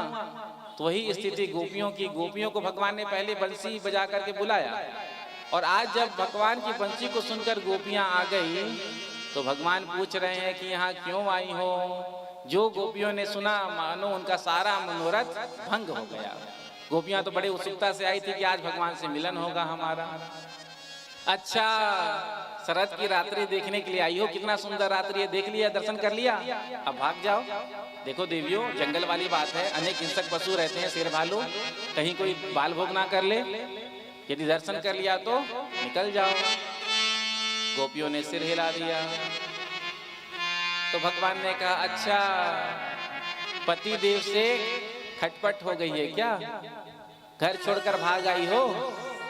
देखो गोपियों, पति कैसा भी क्यों ना हो, पत्नी का धर्म है कि वो अपने पति और उसके सुहृद जनों संबंधियों की निष्काम भाव से सेवा करे।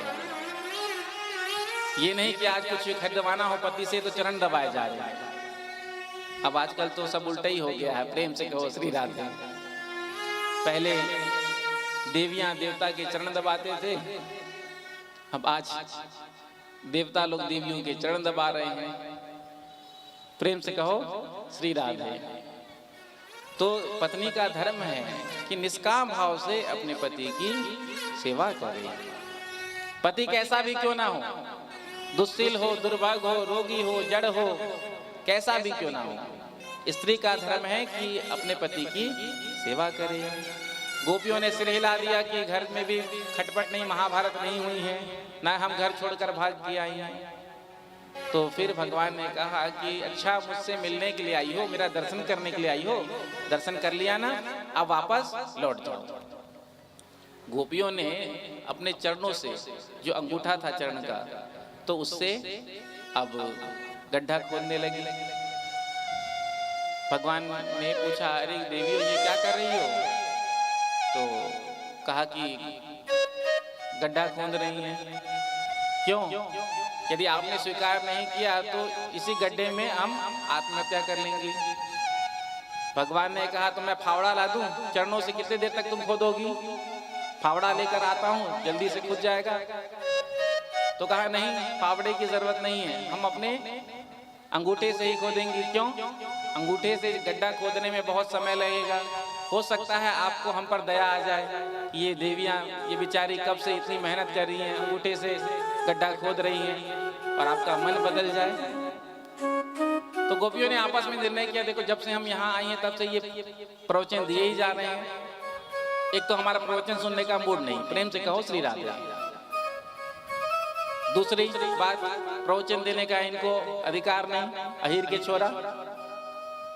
तीसरा, जबरदस्ती किसी को प्रवचन बिठाकर सुनाया नहीं जाता।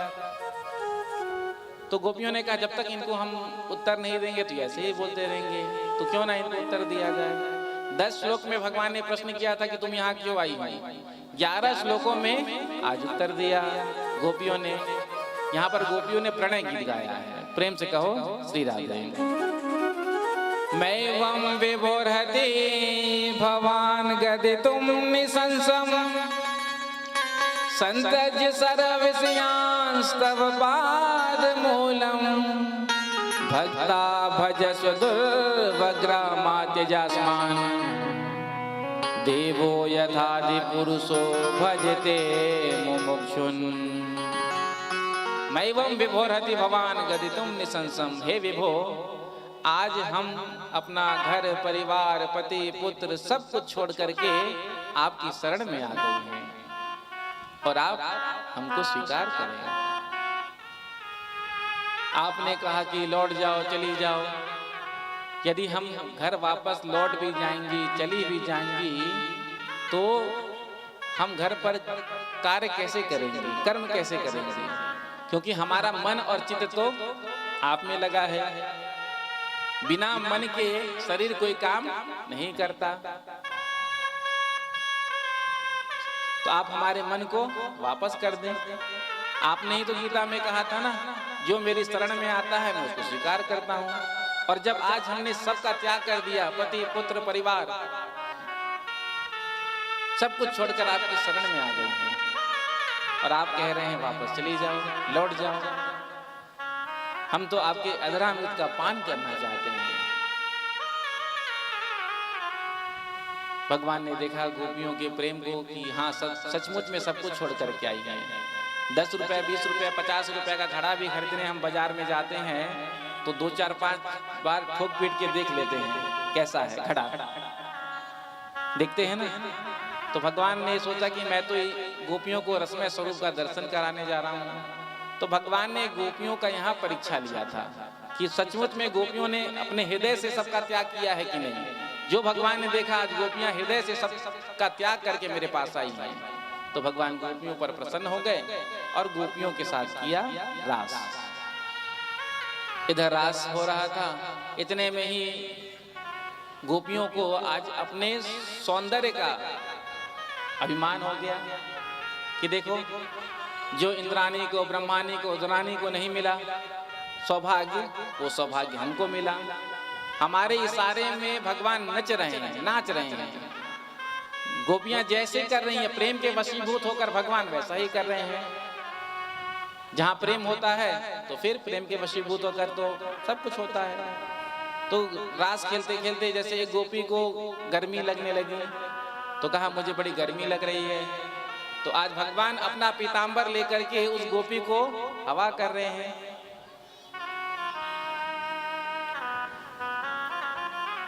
एक गोपी कहती है प्रभु रास खेलते खेलते हम थक गए हैं, तो भगवान चरण दबा रहे हैं।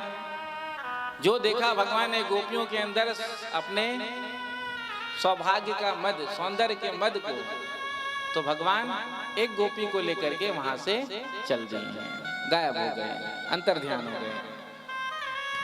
तासाम तद सौभगमदम वीक्ष्यमानं च केशवा प्रसमाय प्रसादाय तत्रैर्वान्तर्धीयता। एक गोपी को मान हुआ था, बाकी सबको अभिमान हुआ था। मान, प्रेम में मान का तो सम्मान है, तो राधा रानी को मान हुआ और बाकी सब गोपियों को अभिमान हुआ। अब प्रेम में मान का तो स्थान है, लेकिन प्रेम में अभिमान का, अहंकार का स्थान है नहीं। तो आज राधा रानी को लेकर भगवान अंतर्ध्यान हो गए। इधर प्रेम से कहो श्री राधे, जोर से कह दो राधे राधे राधे राधे राधे राधे। क्या कह रहे थे? उससे पहले क्या कह रहे थे?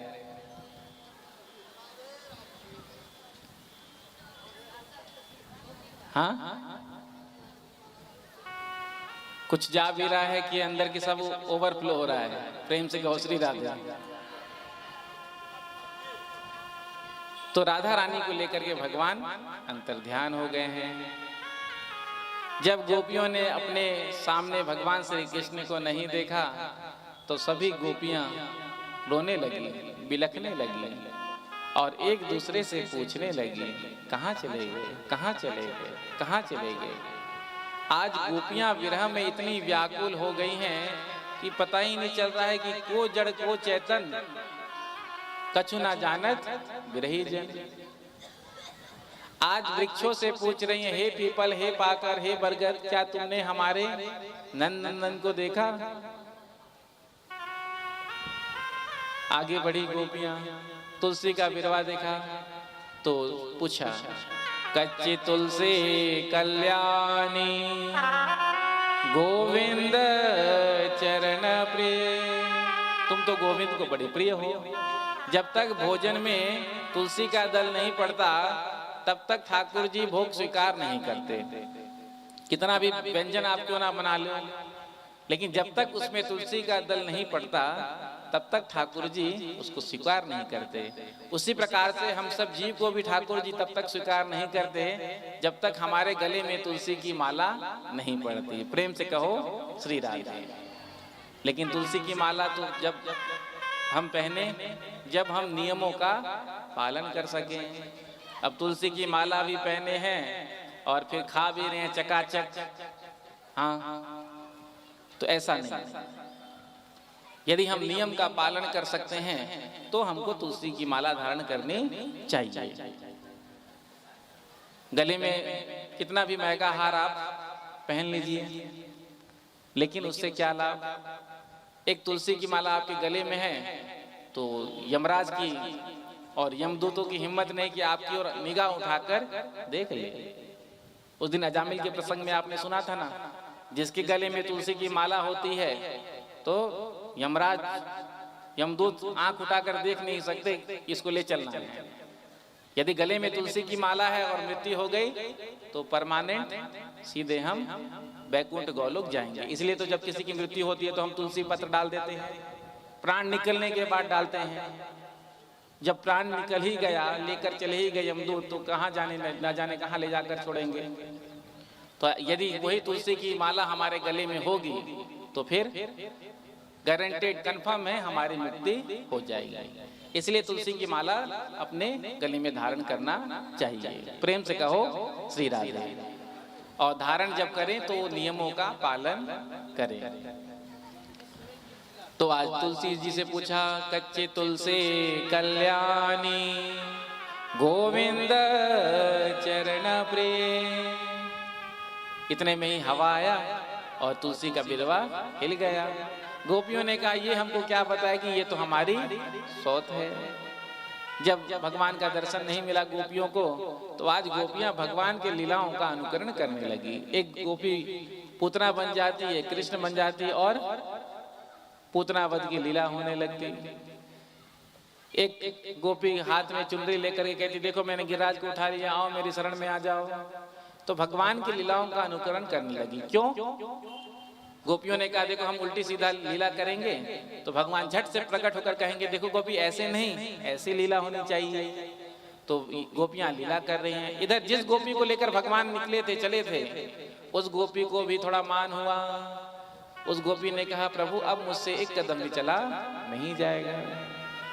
यदि आपको मुझे अपने साथ लेकर के चलना है तो मुझे अपने कंधे पर बिठा कर ले चलिए। तो प्रभु ने कहा, ठीक है। भगवान राधा रानी के चरणों में झुके हैं। जैसे ही राधा रानी कंधे पर बैठने के लिए हुई हैं, वैसे ही भगवान श्री कृष्ण वहां से गायब हो गए, अंतर्हित हो गए। जो सामने देखा नहीं प्रभु को, तो आज पछाड़ खाकर भूमि पर गिर गए। और किशोरी जी के मुख से कितना सुंदर निकला, हा नाथ रमन पृष्ठा क्वासी क्वासी महाभुजा दास्यास्ते कृपणाया में सखे दर्शाय सन्निधिम। हे नाथ, हे रमन, आप मुझको छोड़कर कहाँ चले गए? इधर गोपियां भी रोती हुई, बिलखती हुई, ढूंढती हुई भगवान को आ रही थी। जब एक स्थान पर राधा रानी को मूर्छित अवस्था में देखा तो आज हाथ का सहारा देकर जल का छींटा लगा करके उनको जागृत किया और कहा, आपको भी छोड़कर चले गए? तो कहा कि हाँ, मुझे भी छोड़कर चले गए। अब गोपियों ने राधा रानी को साथ में लिया और वन वन में ढूंढ रही हैं कि कहाँ है प्रभु। हे कृष्ण, हे कृष्ण, हे कृष्ण। ढूंढते ढूंढते आज गोपियों का समूह यमुना के तट पर पहुंचा। और आज गोपियों ने यहाँ पर निर्णय किया, यदि आज भगवान हमको यहाँ नहीं मिलेंगे तो हम इसी यमुना जी में कूद करके अपने प्राणों का त्याग कर देंगे। तो यहाँ पर गोपियों ने बड़ा ही सुंदर गोपी गीत गाया है, जिस गोपी गीत में 19 श्लोक है। और ये गीत भगवान को बड़ा प्रिय है। भागवत में अनेक गीत हैं, लेकिन सबसे प्रिय जो गीत है भगवान को, वो गोपी गीत है। और गोपी गीत की महिमा में वर्णन आता है कि जो प्रतिदिन इस गोपी गीत का पाठ करते हैं रात्रि के समय, तो भगवान का दर्शन उनको किसी न किसी रूप में प्राप्त होता है। ये जो रास पंचाध्यायी है ना, ये भगवान के पंच प्राण हैं। भागवत भगवान का स्वरूप है, तो जो हृदय स्वरूप है वो रास पंचाध्यायी है। और इसमें भी जो गोपी गीत है वो हार्ट है, भगवान का दिल, हृदय। तो गोपियां आज रोती भी जा रही हैं और गाती भी जा रही हैं। देखो, जो रोएगा वो गा नहीं सकता, रोता हुआ व्यक्ति गाएगा कैसे? और गाता हुआ व्यक्ति रो नहीं सकता। यदि दिल से गा रहा है तो दोनों एक साथ नहीं हो सकता। रोने वाला गा नहीं सकता, गाने वाला रो नहीं सकता। लेकिन विलक्षण स्थिति गोपियों की, आज गोपियां गा भी रही हैं और रो भी रही हैं। तो गोपियां कितना सुंदर कहती हैं, गोप्यः ऊचो। जिनको याद हो तो मेरे साथ गाएं, और याद ना हो तो कोई बात नहीं। गोपियां कितना सुंदर कह रहे हैं। जयति तेधिकं जन्मना व्रजः श्रयत इंदिरा सस्वदत्रहि दयितदृश्यतां दीक्षुतावगा त्वयिधृता त्वां विचिन्वते सरदुदासये साधुजात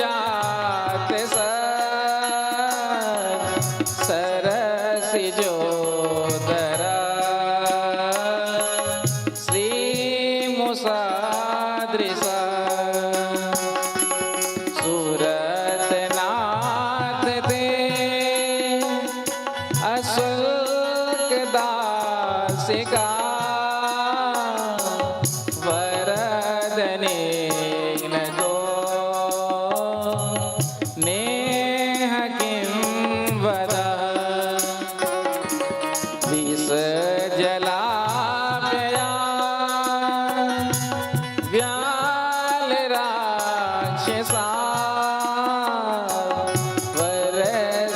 वरसमारुता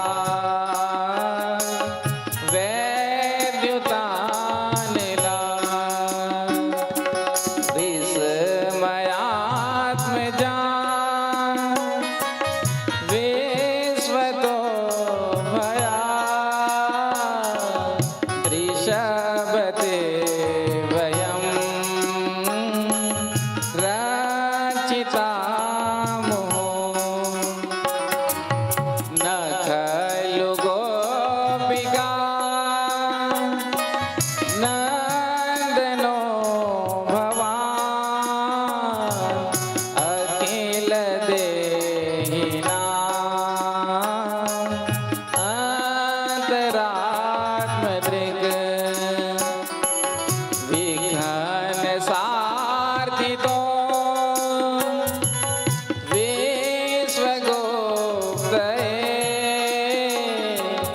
सखौ देहिवान् सात्वतां कुले तव कथामृतं तप्तजीवनं कविभिरीडितं कल्मषापहम् श्रवणमङ्गलम् श्रीमदाततं भुवे गृह्णाति ते भूरिदा जनः भुवे गृह्णाति ते भूरिदा जनः भुवे गृह्णाति ते भूरिदा जनः। तो गोपियां कहती हैं, जयति तेधिकं जन्म ना व्रज। जब से ब्रज में आपका प्रभु जन्म हुआ है, प्राकट्य हुआ है, तब से ब्रज की महिमा का विस्तार हुआ। क्योंकि तब से ही लक्ष्मी जी ने वैकुंठ का त्याग कर दिया और ब्रज में निवास करने लगी। तो जहाँ पर लक्ष्मी जी होती हैं तो वहाँ की महिमा तो होती ही है। प्रेम से कहो श्री राधे। तो जब से आपका जन्म ब्रज में हुआ तब से जो लक्ष्मी जी चंचला हैं वो आज अचल रूप से ब्रज में निवास कर रही हैं। हे प्रभु, ऐसा नहीं है कि केवल हम ही आपसे प्रेम करते हैं, आप भी हमसे प्रेम करते हैं। मानो भगवान ने पूछा कि हमने कब कहा कि हम तुमसे प्रेम करते हैं? तो गोपियों ने कहा यदि आप हमसे प्रेम नहीं करते होते तो फिर आपने उन असुरों से हमारी रक्षा क्यों की? हमसे प्रेम करते हैं इसीलिए तो उन अघासुर बकासुर आदि दुष्टों से आपने हमारी रक्षा की, क्योंकि आप हमसे प्रेम करते हैं। यदि अपने विरह में ही हमें मारना था तो आपने उन असुरों से हमारी रक्षा क्यों की? यदि आपके विरह में हम अपने प्राणों का त्याग करेंगे तो लोग क्या कहेंगे कि भगवान श्री कृष्ण के वियोग में गोपियों ने अपने प्राणों का त्याग कर दिया, तो कलंक लग जाएगा आपको। तो यदि हमको ऐसे ही अपने विरह में मारना था आपको तो आपने उन असुरों से हमारी रक्षा क्यों की? भगवान ने कहा गोपियों इतनी देर से तुम वन वन में ढूंढ रही हो लेकिन अब तक किसी एक का भी प्राण नहीं निकला। सच्चा प्रेम तो वो है जो अपने प्रेमी के विरह में प्राण छोड़ दे। दशरथ जी का जैसे प्रेम था राम जी के प्रति, जैसे ही समाचार मिला कि अब राम जी वापस नहीं आएंगे तो राम राम कहते हुए छोड़ दिया शरीर। कुंती जी ने जैसे ही सुना भगवान श्री कृष्ण धराधाम छोड़कर चले गए उसी क्षण छोड़ दिया शरीर। और इतने देर से तुम वन वन में भटक रही हो लेकिन अभी तक किसी का एक का भी प्राण नहीं निकला। गोपियों ने उत्तर दिया यदि अपने प्रेमी के विरह में प्राण निकलना ही सच्चा प्रेम होता है तो जानकी जी का प्रेम कैसा था राम जी से? जानकी जी अशोक वाटिका में लंका में कैसे रही? तो जानकी जी तो अपने प्राणों का त्याग करना चाहती थी लेकिन प्राणों को ही रास्ता नहीं मिल रहा था।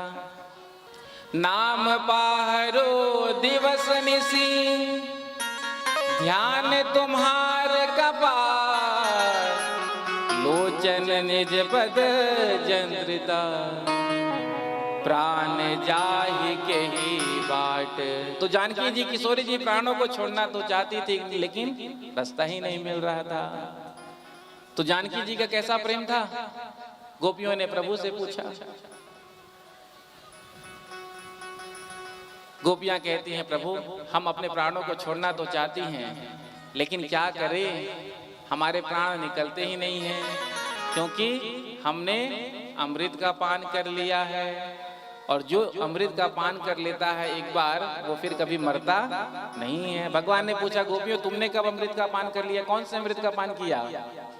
तो गोपियां कहती है तब कथामृतम तप्त जीवनम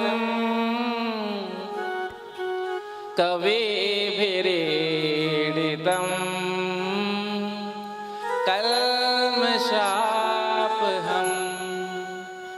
श्रवण मंगलम श्रीमदाततम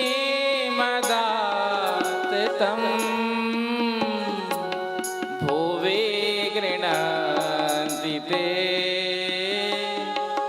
भूरिदा जनाः। हमने आपकी कथामृत का पान कर लिया है इसलिए हमारे प्राण निकलते ही नहीं, क्योंकि भगवान की जो कथामृत है वो कैसी है? तब कथामृतम तप्त जीवनम। कितना भी जीवन में संकट कष्ट क्यों ना हो, ताप क्यों ना हो, परेशानी क्यों ना हो, टेंशन क्यों ना हो, जो कथा में आकर बैठ जाते हैं किसी प्रकार का टेंशन रहता है बताओ? 3 घंटे 4 घंटे। तो जो विरह से व्याकुल हैं, जो ताप से परेशान हैं, जैसे ही आपकी कथा में आकर के बैठ जाते हैं तो तीनों ताप समाप्त हो जाते हैं। जितनी देर कथा में रहते हो तब तक तो कम से कम किसी भी प्रकार का कोई टेंशन नहीं रहता है। फिर जैसे ही कथा सुन करके घर की ओर निकलते हैं टेंशन चालू हो जाता है। वहाँ जाना था, उसको पैसा देना था, उसको ये कहना था।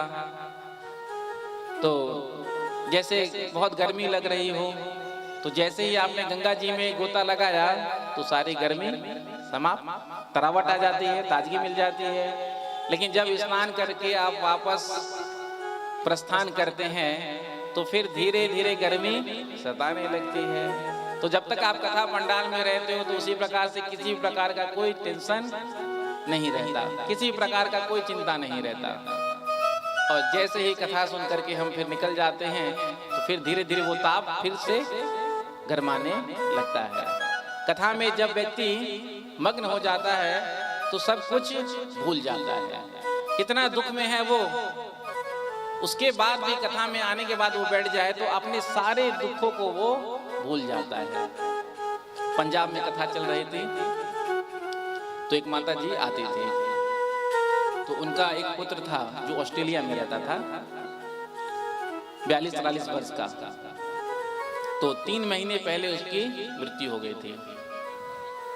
तो 3 महीने के बाद कथा थी, तो सार्वजनिक आयोजन था जैसा ऐसे है यहाँ पर है।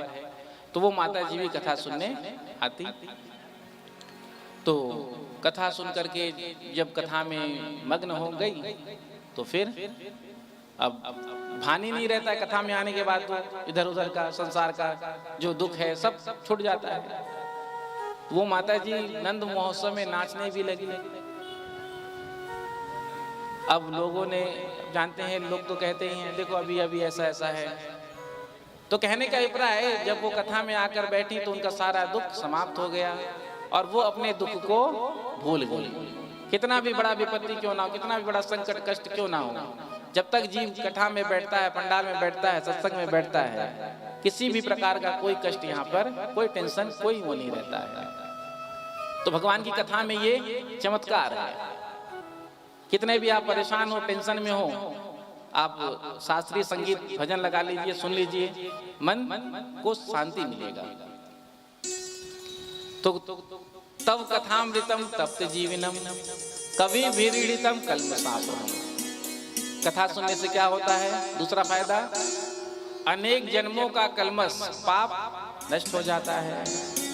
श्रवण मंगलम, कथा सुनते ही जीवन आनंदमय हो जाता है। इसीलिए इस पृथ्वी पर सबसे बड़ा दानी तो वही है जो भगवान की कथा का दान करता है। गोपियां कह रही हैं जो भगवान की कथा का दान करता है वो सबसे बड़ा दानी, क्योंकि जिसने भगवान की कथा को सुना दिया, जितने भी टेंशन है उसको भगा दिया, जन्म जन्मांतर के पापों को दूर कर दिया और जीवन को मंगलमय बना दिया। तो इस पृथ्वी लोक में सर्वश्रेष्ठ वही है जो कथा का दान करते हैं।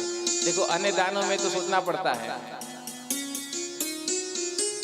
यदि आप दान कर रहे हैं तो एस्टिमेट देखना पड़ता है ना, बजट देखना पड़ता है, सोचना पड़ता है, विचारना पड़ता है। लेकिन भगवान की कथा तो अनंत है, हरि अनंत, हरि कथा अनंता। 4 घंटे क्या 8-8 घंटे भी यदि 7 दिन तक कथा सुनाएंगे तो कथा पूरी नहीं होगी। 1 वर्ष में भी भागवत कहेंगे तो भागवत पूरा 18,000 श्लोक पूरा नहीं हो सकता। वो तो समय की मर्यादा का ध्यान रखना होता है। तो समास व्यास विधि के द्वारा आगे बढ़ना पड़ता है। एक प्रसंग पर अटक गए, महाराज पर ही 7 दिन कथा हो जाएगी। केवल ये जो रास पंचाध्यायी है, यदि विस्तार से प्रवचन करें तो 7 दिन में तो यही सुन सकते हैं।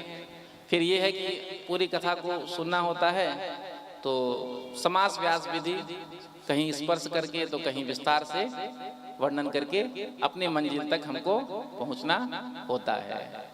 तो सबसे बड़ा दानी वही जो आपकी कथा का दान करते हैं। बाकी और दानों में तो सोचना पड़ता है, दान देने से धन कम होता है, लेकिन कथा रूपी नाम रूपी दान ऐसा है जितना आप दान करेंगे उतना बढ़ता है। 3 मित्र थे, बड़े भारी कंजूस थे, जीवन में 1 रुपया का भी दान कभी नहीं किया। एक बार तीनों मित्र बड़े दिनों के बाद मिले तो आपस में चर्चा चल रहा था। तो कहा देखो हम सबको जो है लोग बड़ा कंजूस कहते हैं, तो चलो कुछ हम लोग दान करके दिखाएं, कुछ खर्चा करें, लोगों को बताएं कि हाँ हम भी खर्चा कर सकते हैं। तो क्या करें? तो तीनों ने कहा कि कुछ नहीं तो कम से कम 250-250 ग्राम घी खरीद लो, घर में रोटी में लगा करके खाएंगे तो शरीर बनेगा। तो जैसे तैसे 250-250 ग्राम तीनों ने घी खरीदा और सब अपने अपने घर चले गए। 1 महीने के बाद तीनों मित्र आपस में मिले तो तीनों ने पूछा, क्यों भैया तुम्हारा घी खत्म हुआ? आपस में एक दूसरे से तो आपस में तीनों चर्चा कर रहे थे, तुम कैसे उपयोग करते हो घी का?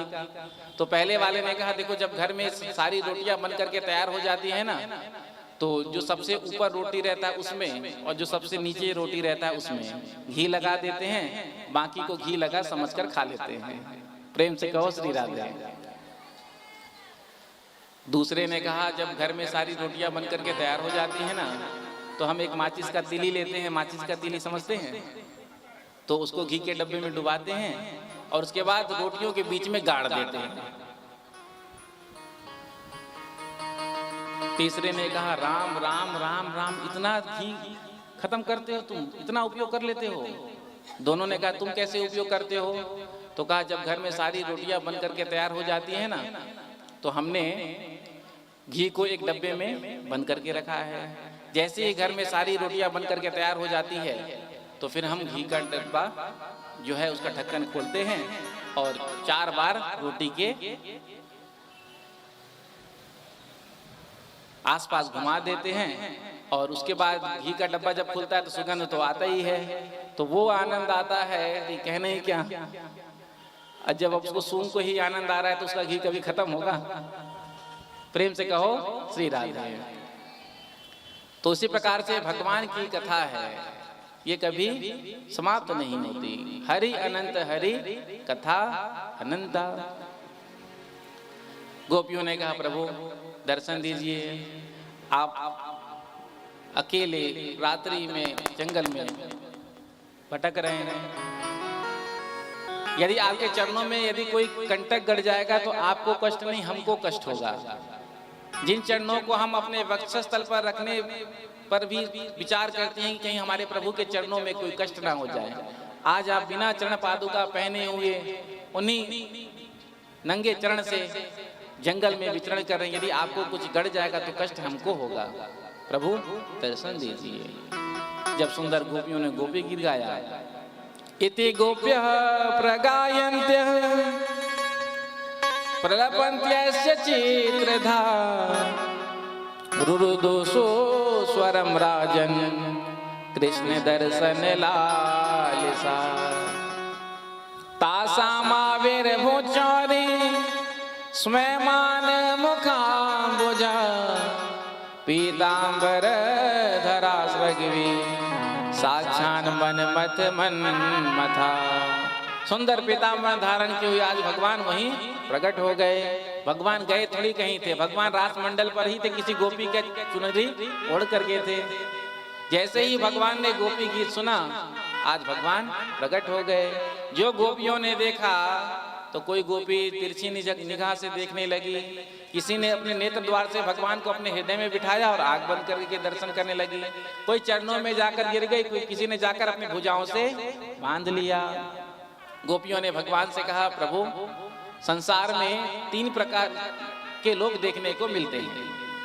सबसे पहले जो जिनसे प्रेम करते हैं उन्हीं से प्रेम करते हैं, दूसरे नंबर के सबसे प्रेम करते हैं, तीसरे नंबर के किसी से प्रेम नहीं करते।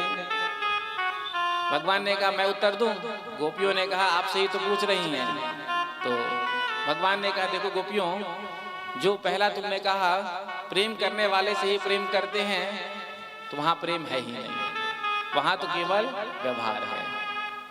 और संसार में केवल व्यवहार ही शेष रह गया।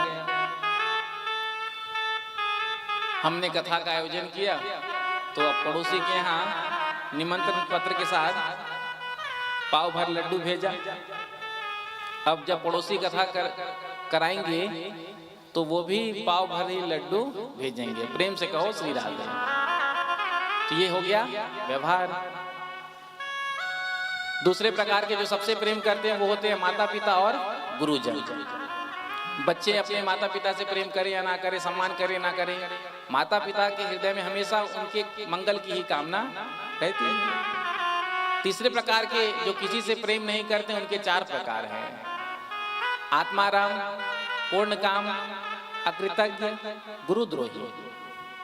आत्माराम किसे कहते हैं? जो अपने ही आत्मा में रमण करते हैं। जो योगी जन समाधि में बैठे हैं, उनको दुनियादारी से लेना नहीं होता, अपने में मस्त हैं। दूसरे पूर्ण काम, जिनकी संपूर्ण कामनाएं समाप्त हो गई है, वो किसी से मतलब नहीं रखते।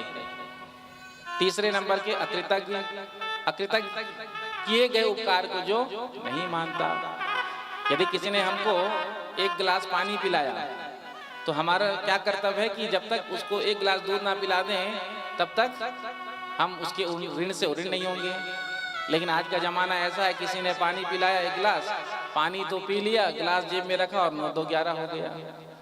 तो ऐसे अकृतज्ञ लोग।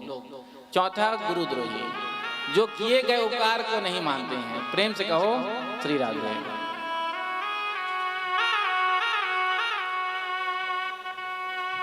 जिन्होंने हम पर उपकार किया, हमारा भला किया, उनसे ही हम द्रोह करते हैं। बोलो रास बिहारी भगवान की। तो गोपियों ने पूछा, प्रभु आप कौन से नंबर के हैं? तो भगवान ने कहा, देखो गोपियों, मैं तो तुम्हारा जन्म जन्म का ऋणिया हूं। आज तुमने अपने प्रेम से मुझे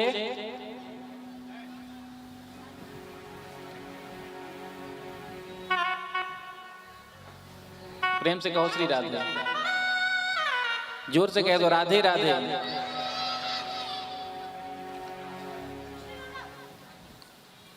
राधे राधे राधे राधे राधे राधे राधे राधे राधे राधे। तो गोपियों, तुमने अपने प्रेम से मुझे आज बांध लिया। गोपियों ने कहा, तो इतना क्यों तड़पा रहे थे? तो भगवान ने कहा, बिना विप्र लंब के संयोग पुष्ट नहीं होता है। मिलने का आनंद तो तब आता है जब थोड़ा सा दूरी हो। सूर्य की महिमा का पता कब चलता है? जब अंधकार आता है। यदि अंधकार ही ना आए, रात्रि ना हो, तो सूर्य की महिमा कौन जाने? तो उसी प्रकार से बिना विप्र लंब के संयोग पुष्ट नहीं होता है। बड़ी लंबी जुदाई के बाद मिलने का भी बड़ा आनंद आता है। प्रेम से कहो श्री राधे। तो आज भगवान ने गोपियों के साथ किया है रास। आइए शब्द चित्रों के माध्यम से हम भी महाराज का दर्शन करेंगे। बोलो रास बिहारी भगवान की जय। बोलो वृंदावन बिहारी लाल की जय। बांके बिहारी लाल की जय। जय जय श्री राधे। जय जय श्री राधे। जय जय श्री राधे। जय जय श्री राधे। जय राधे। सभी माताएं बैठी ही रहेंगी। हाँ, प्रेम से कहो श्री राधे। हो बंसी बंसी वाले की जमुना तट पे बजती है। हो बंसी बंसी वाले की जमुना तट पे बजती है। हो बंसी बंसी वाले की जमुना तट पे बजती है। हो बंसी बंसी वाले की यमुना तट पे बजती है। यमुना तट पे बजती है। बंसी बट पे बजती है। यमुना तट पे बजती है। बंसी बट पे बजती है। बंसी बंसी वारे की यमुना तट पे बजती है। हो बंसी बंसी वालों की यमुना तट पे बजती है। हो बंसी बंसी वारे की यमुना तट पे बजती है। हो बंसी बंसी वालों की यमुना तट पे बजती है। यमुना तट पे बजती है। बंसी बट पे बजती है। यमुना तट पे बजती है। बंसी बट पे बजती है। बंसी बंसी वाले की यमुना तट पे बजती है। ओ बंसी बंसी वाले की यमुना तट पे बजती है।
यमुना तट पे आज ठाड़ो रे बिहारी यमुना तट पे आयो आयो रे बिहारी यमुना तट पे आज ठाड़ो रे बिहारी यमुना तट पे आज आयो रे बिहारी यमुना तट पे मत जइयो रे अकेली कोई बंसी बट पे मत जाइयो रे अकेली कोई बंसी बट पे आज ठाड़ो रे बिहारी यमुना तट पे बोलो रास बिहारी भगवान की ऐसो रास रचो वृंदावन बज रही पायल की जनकार ऐसो राज रचो वृंदावन बज रही बांसुरी। ऐसो रास रचो वृंदावन बज रही पायल की जनकार ऐसो रास रचो वृंदावन बज रही पायल की झनकार ओ पायल की झनकार हो रही पायल की झनकार हो पायल की झनकार आए पायल की झनकार ऐसो रास रचो वृंदावन बजे पायल की झनकार ऐसो रास रचो वृंदावन बज रही पायल की झनकार पीछे वाले भी दोनों हाथ उठा के ताली जुड़ा करते हुए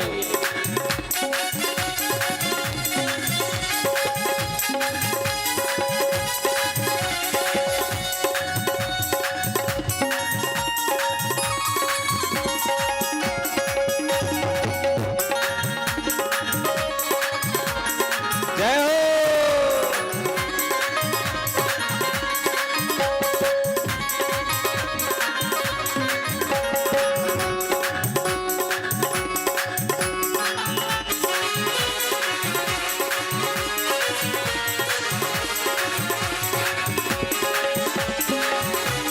बज रही पायल की झनकार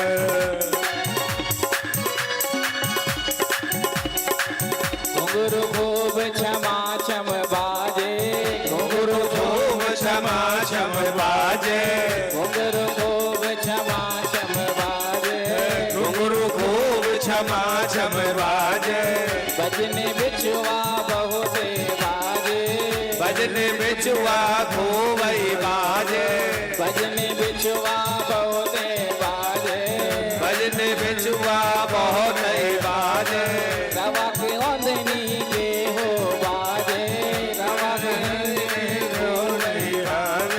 रवा को ओंदनी के हो बाजे अंग अंग में गहना बाजे चुड़ियन की झनकार हो अंग अंग में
बाजे भांति भांति के बाजे, बाजे भांत भांत के बाजे, बाजे भांति भांति के बाजे, बाजे भांत भांत के बाजे, आज पखा बजे दुमदुमी बाजे,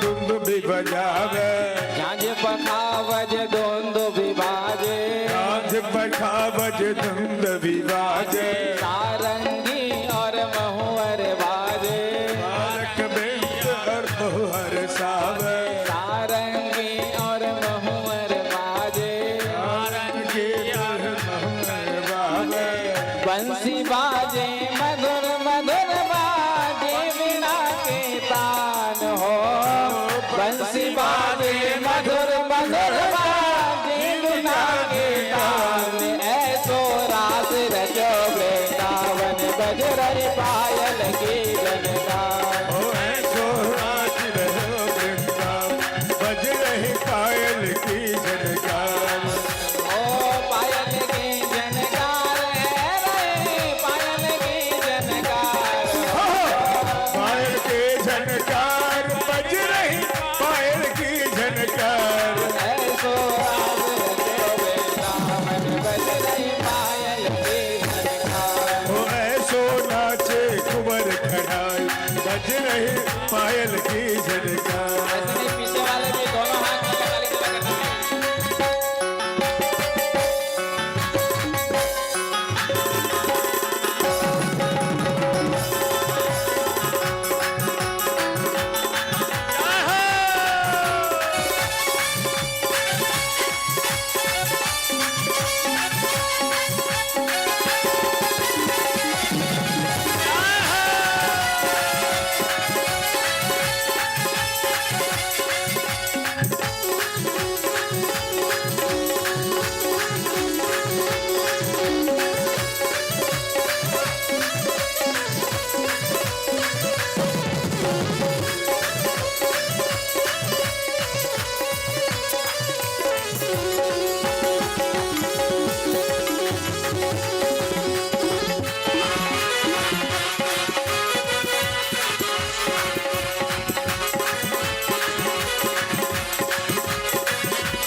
राधा मोहन देगल भैया, राधा मोहन देगल भैया, राधा मोहन देगल भैया, राधा मोहन देगल भैया, नाच संग संग ले फिर गैया, नाच छम छम ले दिल भैया, नाच संग संग ले फिर गैया, नाच छम छम ले भैया, प्यार चले शीतल सुख दैया, प्यार जी तल सुख दैया, प्यार चले शीतल सुख दैया, राजनीत सुकल सुख दैया, जामा पटुका लहंगा बनिया करे सनन सनकार हो, जामा पटुका लहंगा बनिया करे सनन सनकार, ऐसो रास रचो वृंदावन बज रही पायल की झनकार, ऐसो रहे बनवाल, बज रही पायल की झनकार,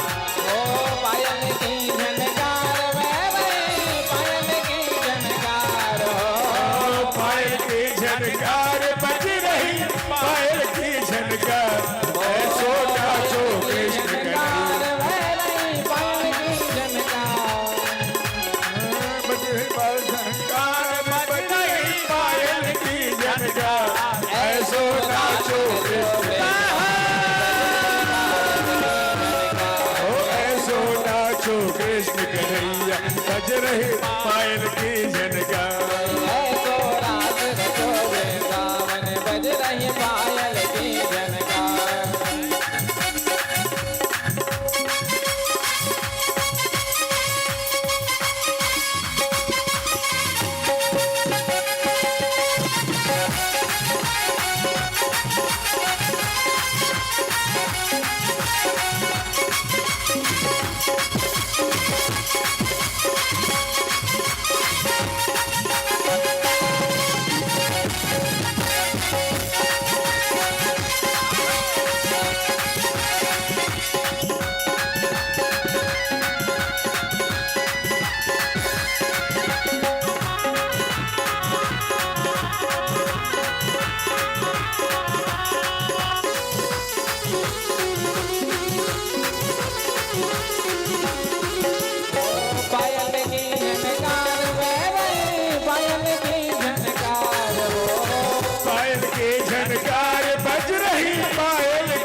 झनकार ऐसो रास रचो वृंदावन बज रही पायल की झनकार। ऐसो नाचो मगन मुरारी बज रही पायल की झनकार। बोलो रास बिहारी भगवान की जय हो वृंदावन बिहारी लाल की जय हो। रास रचो है, रास रचो है, रास रचो है, रास रचो है, यमुना किनारे का ना रास रचो है। रास रचो है, रास रचो है, यमुना किनारे का रास रचो है। रास रचो है, रास रचो है, रास रचो है, रास रचो है, यमुना किनारे का ना रास रचो है। रास रचो है, रास रचो है, यमुना किनारे का रास रचो है। रास रचो है, रास रचो है, रास रचो है, रास रचो है, राधा की संग का ना रास रचो है। रास रचो है, रास रचो है, यमुना किनारों का रास रचो है। रास रचो है, रास रचो है, रास रचो है, रास रचो है, यमुना किनारे का ना रास रचो है, रास रचो है, रास रचो है, रास रचो है, यमुना किनारे का रास रचो है। रास रचो है, रास रचो है, रास रचो है, रास रचो है, यमुना किनारे का ना रास रचो है। रास रचो है, रास रचो है, रास रचो है, रास रचो है, यमुना किनारे का रास रचो है। रास रचो है, रास रचो है, रास रचो है, रास रचो है, राधा की संग का ना रास रचो है। रास रचो है, रास रचो है, रास रचो है, रास रचो है, यमुना किनारे का रास रचो है। रास रचो है, रास रचो है, रास रचो है, रास रचो है, यमुना किनारे का रास रचो है। रास रचो है, रास रचो है, रास रचो है, रास रचो है, यमुना किनारे का रास रचो है। बोलो रास बिहारी भगवान की जय हो, बोल वृंदावन बिहारी लाल की जय हो, बोल बांके बिहारी सरकार की जय। अब अपने अपने स्थान पर ही जाकर बैठेंगे। प्रेम से कहो श्री राधे राधे। तो सुंदर महाराज का वर्णन श्री सुखदेव जी महाराज ने किया। ऐसे ही जैसे आपने दर्शन किया सब चित्रों के माध्यम से भगवान ने गोपियों के साथ महाराज किया था। प्रेम से कहो श्री राधे। जोर से कह दो राधे राधे, राधे राधे। पीछे वालों की आवाज नहीं आ रही है। राधे राधे, राधे राधे, राधे राधे, राधे राधे, राधे राधे, राधे राधे। पीछे वाले को कहा तो वहां से तो आ गया, आगे वाले चुप हो गए। प्रेम से कहो श्री राधे।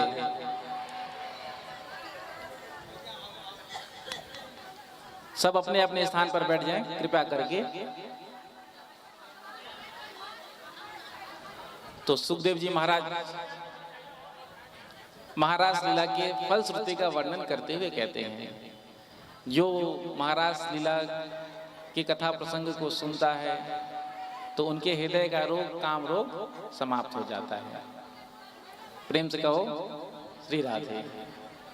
जोर से कह दो राधे राधे, राधे राधे राधे, राधे राधे, राधे राधे, राधे राधे। श्री सुखदेव जी कहते हैं,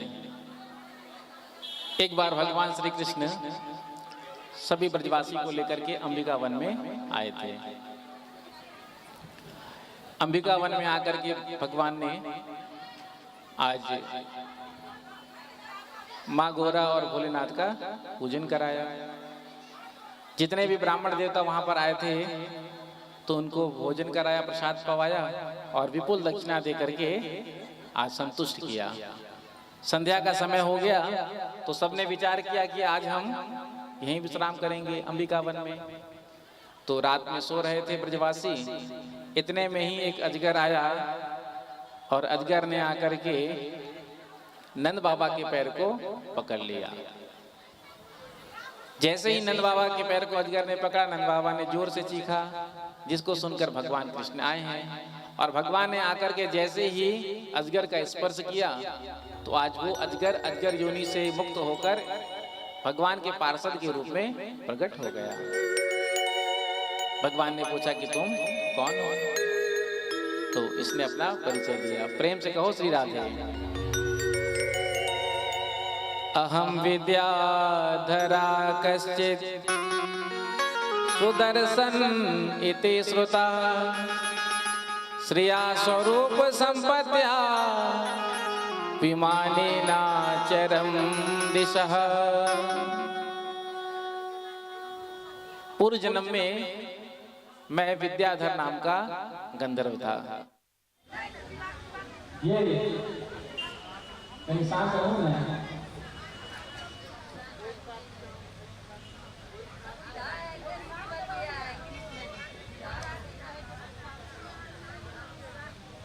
आप भी बस कर दीजिए।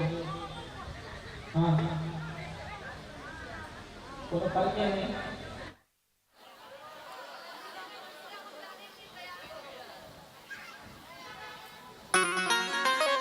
सुना ही देते हैं, 3 प्रकार के श्रोता होते हैं ना, तो यहाँ पर श्रोता भी नजर बहुत आ रहे हैं। प्रेम से कहो श्री राधे। एक होते हैं श्रोता जो बड़े प्रेम से कथा का श्रवण करते हैं, और श्रोता तो सेल्फी में लेने में मस्त रहते हैं। हाँ, कथा में बैठ के भी रील बनाते हैं। प्रेम से कहो श्री राधे। आजकल तो रील युग आ गया ना, रियल युग से तो किसी को मतलब ही नहीं है। प्रेम से कहो श्री राधे। तो एक होते हैं श्रोता। श्रोता जो होते हैं बड़े प्रेम से कथा का श्रवण करते हैं, इधर उधर की बातों में बिल्कुल ध्यान नहीं देते हैं, और मोबाइल से तो लेना देना ही नहीं, मोबाइल लाते ही नहीं है कथा में। और दूसरे जो होते हैं श्रोता, वो मोबाइल लेकर के कथा के बीच में जो है सेल्फी लेते हैं। श्रोता कथा सुनने से जिनको लेना देना होता नहीं है, केवल फोटो ही खिंचाने के लिए आते हैं और अपना सोशल मीडिया में अपने आप को हाईलाइट करने के लिए आते हैं। कम से कम ये भी तो देखो ये कौन सा स्थान है, पिकनिक स्पॉट तो है नहीं। कथा सुनने आए हैं कि अब सेल्फी लेने आए हैं, फोटो खिंचाने आए हैं। इतना बड़ा रिसोर्ट है, कथा के बाद खिंचाते रहना, कौन रोक रहा है? फ्री हैं आप, लेकिन कथा के बीच में आके बैठते हैं और ये सब करते हैं। तो होते हैं श्रोता जो यहाँ भी नजर आ रहे हैं। प्रेम से कहो श्री राधे। क्योंकि माताओं का स्वभाव होता है ना, बिना बात किए तो रह ही नहीं सकती। देखो सामने बैठी हैं, कुंभ के मेले में जैसे बिछड़ गई होंगी, बहुत समय के बाद मिली हैं, तो इसीलिए वार्तालाप हो रहा है। तो श्रोता वही जो कथा सुनने से मतलब नहीं, केवल टाइम पास करने के लिए कथा में आते हैं। क्योंकि जहाँ पर 5 माताएं 4 माताएं इकट्ठा हो जाएगी, वहाँ कथा सुनेंगे क्या? वहाँ तो पंचायत ही होता है। गुरुजी ने शिष्य से प्रश्न पूछा कि एक महिला 1 घंटे में 50 रोटी बनाती है, तो 5 महिला मिलकर के जब रोटियां बनाएंगी तो कितनी रोटियां बनेगी 1 घंटे में? बताओ। एको को नहीं किया कि 5 महिला एक ठुम जहाँ बैठ जाती तो वहाँ तो पंचायती हेते। हाँ, तो कथा है तो कम से कम थोड़ा सा मर्यादा रखना चाहिए। कथा में बैठे हैं और इधर उधर की बात कर रहे हैं। प्रेम से कहो श्री राधे। और प्रायः होता है माताएं कथा सुनने में उनका ज्यादा मन नहीं लगता, कथा चल रही है अपना तो इधर अपना आपस में लग रही हैं, बात कर रही हैं। और पता है आपको एक दूसरे से क्या बात करती हैं? सच्ची घटना बता रहा हूं। रायपुर में कथा थी, लाइव चल रहा है, देख भी रहे होंगे। तो कथा चल रही थी तो श्रोताएं तो आते ही हैं, जो माताएं होती हैं उनकी बहुत ज्यादा जिज्ञासा होती है। तो एक दिन चौथा दिन था शायद, तो जो जजमान पत्नी थी उससे किसी ने कहा, किसी महिला ने, क्यों महाराज जी नकली बाल लगाते हैं क्या? सत्य घटना कह रहा हूं, हंसाने के लिए नहीं कह रहा हूं। जजमान पत्नी ने मुझसे रात्रि में कहा कि महाराज जी आज एक महिला ऐसा ऐसा कह रही थी। तो हमने दूसरे दिन कथा में कुछ प्रसंग ऐसे ही निकला, श्रोता सरोता और श्रोता वाला। तो हमने कह दिया कि आकर के चेक कर लो नकली है कि असली। प्रेम से कहो श्री राधे। भगवान ने असली दिया है, नकली की क्या जरूरत है? तो कथा में बैठ के क्या चर्चा करते हैं, महाराज जी की बाल असली है कि नकली है? महाराज जी तिलक लगाते हैं, सांचे से लगाते हैं कि कैसे लगाते हैं? एकदम स्ट्रेट ही लगता है। उससे आगे बढ़कर कहूं तो पीछे बैकग्राउंड जो लगा है थोड़ा ठीक नहीं लगा है, वो जो मिरर है उससे सेल्फी फोटो अच्छा नहीं आ रहा है। आपस में जैसे जनकपुर में कथा हुआ था, झाजी ने कराया था, तो पंडाल जो था वो लाले लाल, कलश यात्रा करके आए। तो जैसा कि स्वभाव माताओं का होता है, सब चालू हो गए फिर सेल्फी लेने के लिए एक दूसरे के साथ। अब जैसे ही फोटो लेना शुरू किया सबका मुंह लाल ही लाल। तो सब माताएं परेशान हो गई कि 7 दिन कैसे फोटो खिंचाएंगी, चेहरा तो जो आना चाहिए वो आ ही नहीं रहा है, लाले लाल आ रहा है। तो झाजी ने पंडाल चेंज करवाया। प्रेम से कहो श्री राधे। इसलिए पहले दिन जब हम आए देखा पंडाल नहीं लगाता तो हमने कह दिया लाल मत लगाना। यदि पंडाल बन गया होता तो आपका भी लाले लाल।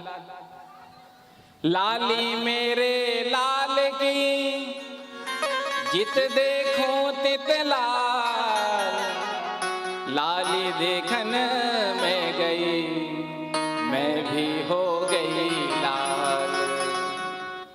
तो कहने का अभिप्राय कथा बहुत भाग्य से मिलता है, ये अवसर बार बार नहीं मिलता है, दोबारा मिले या ना मिले। तो कम से कम 7 दिन का समय होता है, जीवन भर तो मोबाइल चलाओगे ही। आज मोबाइल कल चर्चा करेंगे, आज तो हमको थोड़ा आगे कथा में पहुंचना है विवाह तक। मोबाइल पर विशेष चर्चा कल करेंगे। तो कल भर की तो बात है, परसों से मोबाइल चलाते ही रहना। फोटो खींच करके कितना देर देखोगे, कितने दिन देखोगे? 2 दिन 4 दिन 5 दिन, उसके बाद तो फिर अमृत के समान कथा को छोड़ करके हम क्या पकड़ते हैं?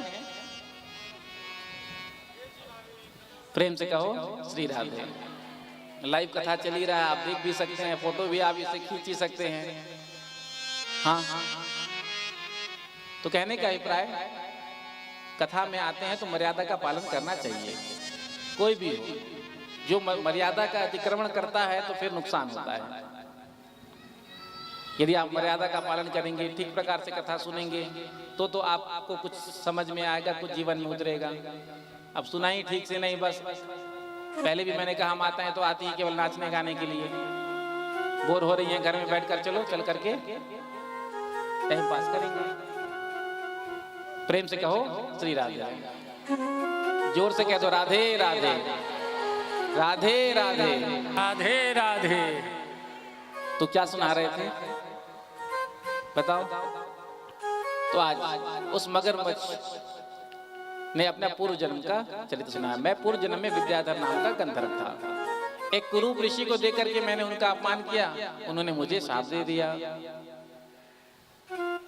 आगे भगवान ने संगचूड़ नाम के दैत्य का उद्धार किया। इसके मस्तक पर मणि था, उसको भगवान ने बलराम जी को प्रदान किया। जब गौचारण के लिए भगवान प्रातः काल निकलते हैं तो गोपियां घर से बाहर आकर के खड़ी हो जाती है द्वार पर और भगवान श्री कृष्ण का दर्शन करती हैं। और बाहर ही बैठे रहती हैं। कब तक? जब तक गौचारण करके भगवान वापस नहीं लौटते। और आपस में गोपियां एक दूसरे से भगवान की ही चर्चा करती है। वाम बाहु कृत वाम कपोलो वलगित भ्रूर धरार्पित वेणुम कोमलांगुलिभिराश्रित मार्गम गोपीर्यति यत्र मुकुंदः। तो आपस में गोपियां भगवान की ही लीलाओं का चर्चा करती थी। जब भगवान श्री कृष्ण शाम को गोचारण करके वापस आते थे तो उनको देख करके फिर सब अपने अपने घरों में जाते थे। इधर भगवान ने अरिष्टासुर नाम का जो राक्षस आया था उसका उद्धार किया। आगे भगवान की प्रेरणा से नारद जी पहुंचे हैं मथुरा कंस के पास। नारद जी ने पूछा, क्यों कंस, तेरे काल का क्या हुआ? हाथ जोड़कर कहा, गुरुजी मैंने तो 6 बालक को अपने हाथों से मार दिया, 7वां गर्भ नष्ट हो गया और 8म के लिए मैंने अपने अनुचरों को भेजा था, समाप्त कर दिया होगा। नारद जी ने कहा, देख देवी का 8वां लाल तेरा काल अभी भी जीवित है। नंद बाबा के पुत्र कृष्ण है ना, वो देवकी के 8म गर्भ है। और जो रोहिणी जी के पुत्र बलराम है वो देवकी के 7म पुत्र है। तुझसे वसुदेव जी ने झूठ कहा। जो सुना वसुदेव को मारने के लिए आज क्रोध में अपने मंत्रियों से कहा कि वसुदेव को पकड़ कर ले आओ, आज मैं उसे समाप्त कर दूंगा, उसने मुझे धोखा दिया। नारद जी ने कहा, देख ऐसे तो करेगा तो वो दोनों भाई तेरे हाथ कभी नहीं आएंगे। तूने एक एक करके अपने अनुचरों को भेजा, सबको उन्होंने एक एक करके ठिकाने लगा दिया। अब ऐसा कोई षड्यंत्र रच जिसमें उन दोनों को यहीं बुलाकर अपने नेत्रों के सामने तो उन दोनों भाई को समाप्त करवा दे। कहा, गुरुजी आप बिल्कुल ठीक कह रहे हैं। इतने में नारद जी पहुंचे और जाकर भगवान से कह दिया, प्रभु आपने जैसा मुझे आज्ञा किया था मैंने आपका काम कर दिया। कंस ने अक्रूर जी को बुलाया और अक्रूर जी से कहा, मित्र तुम जाओ वृंदावन और वृंदावन में जाकर के कृष्ण और बलराम को लेकर आओ। नंद बाबा से कहना कि हम यज्ञ कर रहे हैं, धनुष यज्ञ, उसमें आकर आप सम्मिलित हो। तो अक्रूर जी प्रातः काल रथ पर बैठ करके निकले हैं। रास्ते में यमुना जी का दर्शन हुआ। अब अक्रूर जी अपने भाग्य की सराहना करते हैं, कहा तो मैं घर पर आराम कर रहा था, इस दुष्ट ने भले मुझे बुलाया और भगवान का दर्शन करने के लिए मुझे भेज दिया। सुबह के निकले हैं, शाम के समय पहुंचे हैं वृंदावन। वृंदावन से मथुरा की दूरी लगभग 12 किलोमीटर है, आधा घंटा ज्यादा से ज्यादा। लेकिन सुबह से शाम हो गया। क्यों हुआ? जैसे ही रथ हाँकते वैसे ही समाधि में चले जाते अक्रूर जी, आंख बंद हो जाता, भाग्य की सराहना करते, आज मैं भगवान का दर्शन करने जा रहा हूँ। तो संध्या के समय पहुंचे हैं। बाल कृष्ण प्रभु बलराम जी के साथ गौ सेवा करके जब गौशाला से निकल रहे थे तो अक्रूर जी भी सामने दिखाई पड़ गए। जो अक्रूर जी ने देखा, दोनों भाइयों के चरणों में गिर करके प्रणाम किया। भगवान ने अपने हृदय से लगाया और ले करके आज महल में आए। नंद बाबा ने जो देखा तो आज अक्रूर जी का स्वागत किया, भोजन प्रसाद पवाया। उसके बाद दोनों मित्र बात करने लगे। अक्रूर जी ने नंद बाबा से कहा कि कंस धनुष यज्ञ कर रहा है और उसने आपको निमंत्रण भेजा है, आप अपने पुत्रों के सहित मथुरा आकर के धनुष यज्ञ का दर्शन करें और जो कर आप देते हैं वो साथ में ले करके आए। जो भगवान ने सुना, भगवान तो प्रसन्न हो गए कि हम मथुरा देखने जाएंगे। लेकिन जैसे ही यशोदा मैया ने सुना तो यशोदा मैया रोने लगी, बिलखने लगी। नंद बाबा ने घोषणा कर दी कि जो मथुरा का मेला देखना चाहे वो प्रातःकाल नंद भवन के आंगन पर आकर उपस्थित हो जाएगा। जैसे ही गोपियों के कानों में ये बात पड़ा कि प्रातःकाल भगवान श्री कृष्ण मथुरा चले जाएंगे। सारी गोपियां रात्रि में ही इकट्ठा हुई हैं, पर आपस में एक दूसरे से आज वार्तालाप कर रही हैं। अहो विधातस्तव क्वचित न दया, संयोज्य मैत्र्या प्रणयेन देहिना, तांस्या कृतार्थान् व्योलञ्च पार्थकम्, विक्रीडितं तेर्भक्षितं यथा। गोपियाँ कहती हैं, तूने सुना प्रातःकाल नंद नंदन मथुरा चले जाएंगे, तो उनके बिना हम रह कैसे सकती हैं। दूसरी गोपी ने कहा, हम तो जाने देंगे नहीं, क्योंकि जीते जी हम अपने आंखों से ओझल होते हुए उनको देख नहीं सकते। तीसरी गोपी ने कहा, कैसे रोकेगी। तो चौथी ने कहा कि मैं रथ के आगे लेट जाऊंगी, तो इससे तो समाज में बड़ी अपकीर्ति होगी, बदनामी होगी। तो उस गोपी ने कहा, जब हमारे नंद नंदन ही चले जाएंगे, हमारे प्राण धन सर्वस्व कृष्ण ही हमको छोड़कर चले जाएंगे, तो फिर हम अपने शरीर को रख के क्या करेंगे। एक गोपी कहती है, देखो ये विधाता भी बड़ा क्रूर है। अहो विधातस तब क्वचित न दया, इसके हृदय में भी तनिक दया नहीं है। जब दो प्रेमियों को इसे जुदा ही कराना होता है, तो फिर दो प्रेमियों का संयोग क्यों कराता है। विधाता की चेष्टा तो ऐसे ही है, जैसे बच्चे जब जाते हैं ना नदी के तट में जाते हैं, तो बालू रहता है, बालू से घर बनाते हैं, उससे खेलते हैं, और जब माता पिता ने आवाज लगाया तो लात मारकर तोड़ दिया और चल दिए। तो बच्चों को बनाने में भी आनंद आता है और तोड़ने में भी आनंद आता है। तो उसी प्रकार से ये विधाता हमको खिलौना बना करके हमसे खेल रहा है। जिन श्री कृष्ण का वियोग हम एक पल के लिए भी नहीं सह सकती। जब ये पलकें गिरती थी कन्हैया के दर्शन के समय, तो गोपियां ब्रह्मा जी को गालियां देती थी, ये ब्रह्मा मूर्ख ने पलक क्यों बनाया। पलक गिरने तक का व्यवधान गोपियां सह नहीं सकती थी। आज वही श्री कृष्ण गोपियों को छोड़कर जा रहे हैं। एक गोपी कहती है, ये अक्रूर नहीं आया, ये महाक्रूर आया है, और आज ये हमसे हमारे सर्वस्व प्राण धन को छीन कर ले जाएगा। क्रूर व्यक्ति किसे कहते हैं, जिसको किसी के प्राणों को लेने में कोई संकोच नहीं होता। महाक्रूर किसे कहते हैं, प्राण तो नहीं लेता, जैसे जीते जी किसी के दोनों आंखों को निकाल लिया जाए, तो ऐसा महाक्रूर ये अक्रूर है। आज ब्रज के जो दो नेत्र हैं कृष्ण और बलराम, ये लेने के लिए आया है। सारा रात गोपियां आपस में चर्चा करती रही। यशोदा मैया रोती रही। प्रातःकाल हुआ, मैया ने दोनों लालाओं को स्नान कराया, श्रृंगार किया, भोजन प्रसाद पवाया, और आज विदा करने लगी। मैया के नेत्रों से आंसू बह रहा है। कन्हैया ने कहा, मैया तू रोती क्यों है, मैं जल्दी आ जाऊंगा। 11 वर्ष की आयु हो चुकी है ठाकुर जी की, आज तक मैया से कभी एक दिन के लिए भी दूर नहीं गए थे, आज पहली बार मैया से दूर जा रहे हैं। तो मैया की आंसू बंद ही नहीं हो रही। इधर ग्वाल वाल पहले से आकर इकट्ठे हो गए। भगवान जब आए तो देखा ग्वाल वालों को बड़ा उत्साह में सब खड़े हैं, तो कहा चलो चलकर बैलगाड़ी में बैठ जाओ। भगवान श्री कृष्ण बलराम जी अक्रूर जी के द्वारा जो रथ लाया गया था उसमें जाकर विराजमान हुए।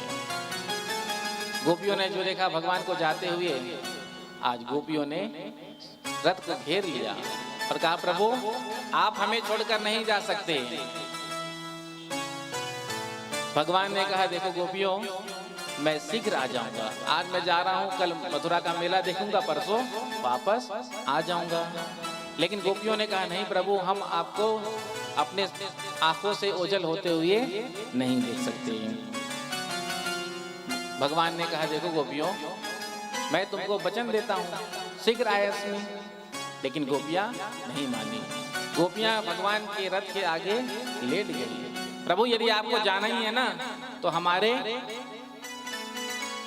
शरीर के ऊपर से रथ को लेकर जाइए। जब तुम्हें जाना ही था तो क्यों लिया आने का नाम, जान दे देंगे जो तुमने अब लिया जाने का नाम। गोपियां कहती हैं जा रहे हो तो जाओ कन्हैया, लेकिन इतना रहम करते जाओ, दिल तो पहले ही तुम ले चुके हो, अब तो प्राणों को भी लेते जाओ, अब तो प्राणों को भी लेते जाओ। प्रेम विरहा में जर जाएंगे हम, तेरे जाने से मर जाएंगे हम, कैसे दीदार कर पाएंगे हम, यूं न हमको तड़पा के जाओ, साथ प्राणों को भी लेते जाओ। आज जाओगे क्या छोड़ करके, न आओगे फिर लौट करके, जाते जाते दिलों में हमारी अपनी सूरत बसा करके जाओ, साथ प्राणों को भी लेते जाओ। नंद बाबा ने आकर गोपियों को समझाया, अरे गोपियों, यदि ज्यादा विलंब हो गया, सूर्य ऊपर आकाश में चढ़ गए तो लालाओं को कष्ट होगा। तो जो सुना कि हमारे प्रभु को कष्ट होगा, गोपियों ने मार्ग दे दिया। जब तक ध्वजा दिखाई दे रही थी रथ की, तब तक गोपियों ने एकटक देखा।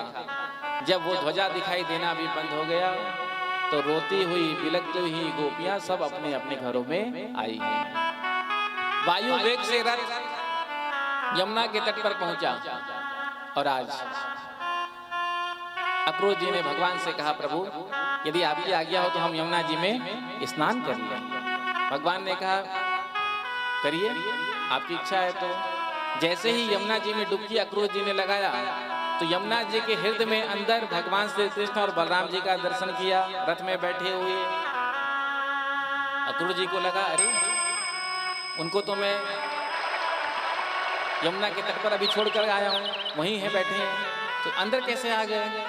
जैसे ही बाहर निकल करके देखा तो रथ पर भगवान श्री कृष्ण बलराम जी बैठे हैं। फिर डुबकी मारा, अंदर भी देखा, बाहर निकले तो बाहर भी देखा।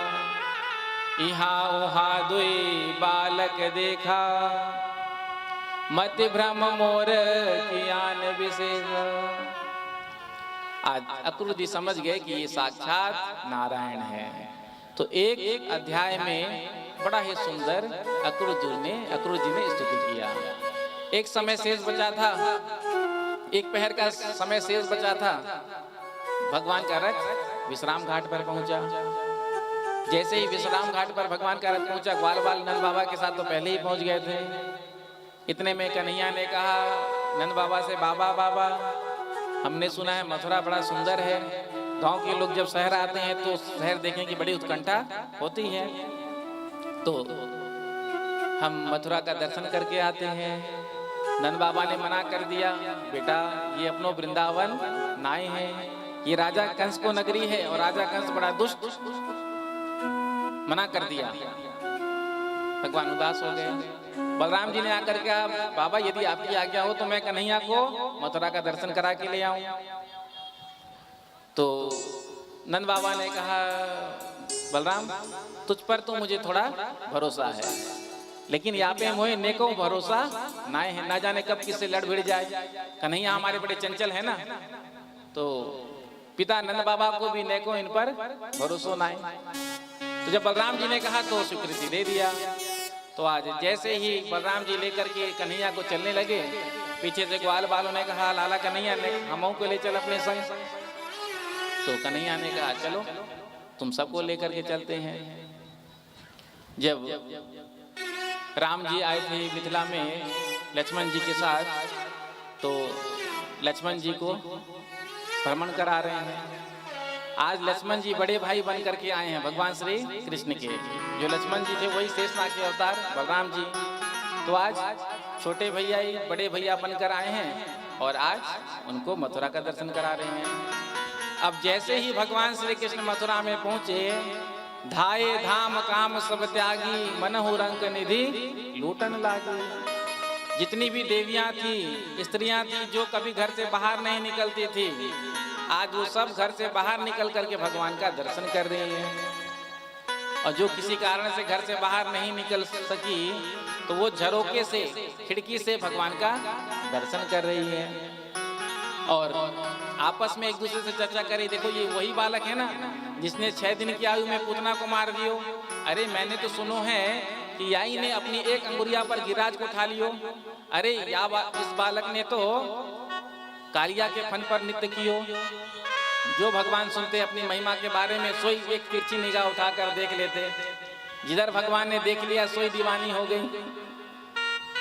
मिथिला के राम जी तो बड़े सकुचीले, शर्मीले, शर्म के मारे निगाह ही ना उठे। लेकिन मथुरा के कृष्ण जी बड़े छैल छिबीले और चंचल।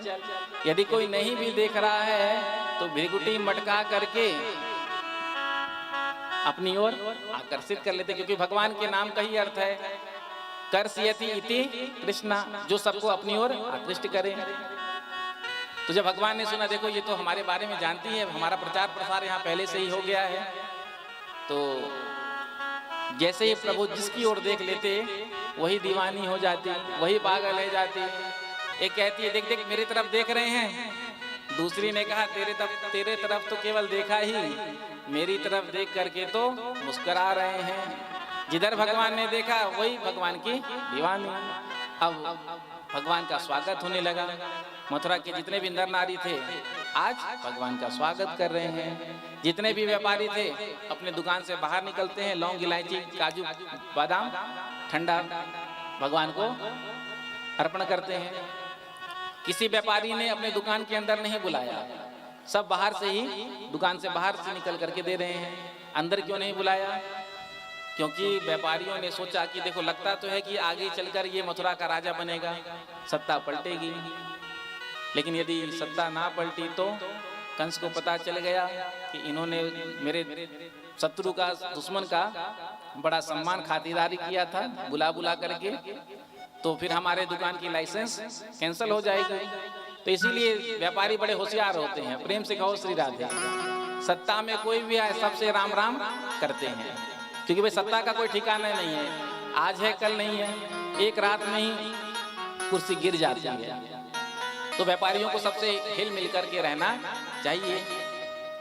तो सब स्वागत कर रहे थे। इतने में ही ग्वाल वालों ने कहा, रे लाला कन्हैया बड़ो जोर को स्वागत है रो है, कछु तेरी यहाँ रिश्तेदारी है का? कन्हैया ने कहा तुमको पता नहीं, मथुरा के जो राजा कंस हैं खास मामा लगे हमारे। अब मामा का भांजा पहली बार आएगो तो स्वागत तो होगो ही। ग्वाल वालों ने कहा दारी के पहले काहे नहीं बतायो, पहले तूने बतायो हो तो हम भी नई बगलबंदी कुर्ता पहन करके आते। अब इस फटे पुराने कपड़े में तेरे मामा से जाकर के मिलेंगे तो तेरे इंप्रेशन खराब है जाएगा। तेरे मामा क्या सोचेंगे कि मेरे भांजे के मित्र सब भिखमंगे। जा तू जाकर मिल अपने मामा से, हम नहीं जाएंगे। कन्हैया ने कहा अरे चिंता क्यों करते हो, वस्त्र चाहिए अभी व्यवस्था बना देंगे। जैसे ही प्रभु आगे बढ़े, एक कंस का धोबी जो कपड़े का गट्ठर अपने मस्तक पर उठाकर ले जा रहा था, इतने में ही भगवान ने ससम्मान कहा भैया इसमें से कुछ वस्त्र हमारे मित्रों को दे दो। कंस का धोबी अभिमान में चोर कहता है तुम जैसे गांव के बालकों ने कभी ऐसे राशि वस्त्र को देखा है जो पहनने के लिए मांग रहे हो? नदी पोखर का पानी पीने वाले जंगली लोग, गैया के पीछे डोलने वाले, हुआ हुआ करने वाले, और महाराज के राशि वस्त्र की इच्छा करते हो? जो इतना कहा भगवान ने एक झापड़ मारा, सोई गर्दन गिर गया। प्रेम से कहो श्री राधे। बाकी जितने भी धोबी थे सब कपड़े का गट्ठर वहीं पटक कर भागे। भगवान ने कहा जिसको जो अच्छा लगे छांट लो, पहन लो। जब वस्त्र खोल करके निकाला तो अब वो वस्त्र किसका था? कंस का। कंस पहलवान, अब ग्वाल बाल छोटे छोटे। जब उस वस्त्र को पहनकर चलने लगे तो रास्ता साफ होने लगे, स्वच्छ भारत अभियान।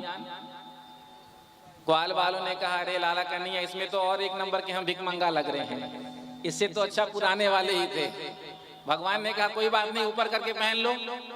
जैसे ही ऊपर करके पहने तो मानो दूर से एक दर्जी ने देखा तो लगा ये नया फैशन कहाँ से आ गया, जैसे हैंगर में कपड़ा टंगा हो। आजकल का फैशन तो आप जानते ही हो। आज का फैशन क्या है? हाँ, आज का फैशन है फटा कपड़ा पहनना। प्रेम से कहो श्री राधे। फटे वस्त्र पहनते हैं और क्या कहते हैं, आजकल तो फैशन है। शर्म भी नहीं आता। प्रेम से कहो श्री राधे। देखो, फटे वस्त्र पहनने से दरिद्रता घर में आती है। दरिद्रता का अर्थ होता है गरीबी, निर्धनता। फटे वस्त्र पहनना नहीं चाहिए। पहले का समय था, कितनी गरीबी रहती थी फिर भी वस्त्र फट जाता था तो दे देते थे भिखारियों को। आज देखो संपन्न है, कमी नहीं है किसी बात का, लेकिन फिर भी फटे हुए वस्त्र पहनते हैं। ऐसे ऐसे वस्त्र पहन करके लोग चलते हैं कि देख कर भी आंख नीचा करना पड़ता है। तो दूर से दर्जी ने देखा ये नया फैशन कहाँ से आ गया। आकर के प्रभु से कहा, प्रभु यदि आपकी आज्ञा हो तो सबके अनुरूप वस्त्र सी करके मैं दे दूं। भगवान ने कहा, देखो यदि तुमने हमारे मित्रों को प्रसन्न कर लिया तो हम तुम्हें मुंह मांगा इनाम देंगे। दर्जी ने सबके अनुरूप वस्त्र सी कर दे दिया। भगवान ने कहा, क्या चाहिए बोलो।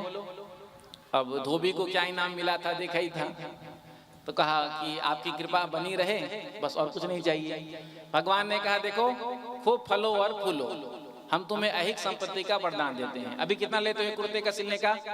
कहा 4 पैसा। कहा जाओ भविष्य में 400 रुपए लेना। प्रेम से कहो श्री राधे। सोई आप देखिए दर्जी कितने फल फूल रहे हैं।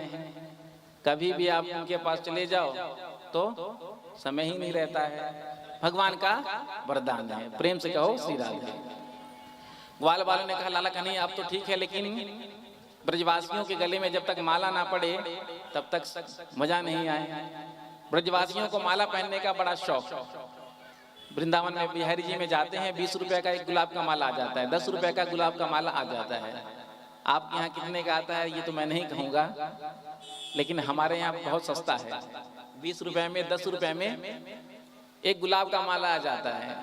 ब्रजवासी लेते हैं और दूर से ही जाकर दिखाते हैं, हे ठाकुर जी महाराज स्वीकार करो, दिखाकर खुद पहन लेते हैं। प्रेम से कहो श्री राधे। तो सुदामा नाम के माली ने सबको माला पहनाया। ग्वाल वालों ने कहा, लाला एक कमी और रह गई, जब तक ब्रजवासियों के माथे पर थापक हुआ चंदन ना लगे तब तक आनंद ना आए। तो भगवान ने कहा, ठीक है। कुब्जा कंस को अंगराग लगाती थी, चंदन लगाती थी। चंदन का कटोरा लेकर के कंस को लगाने जा रही थी।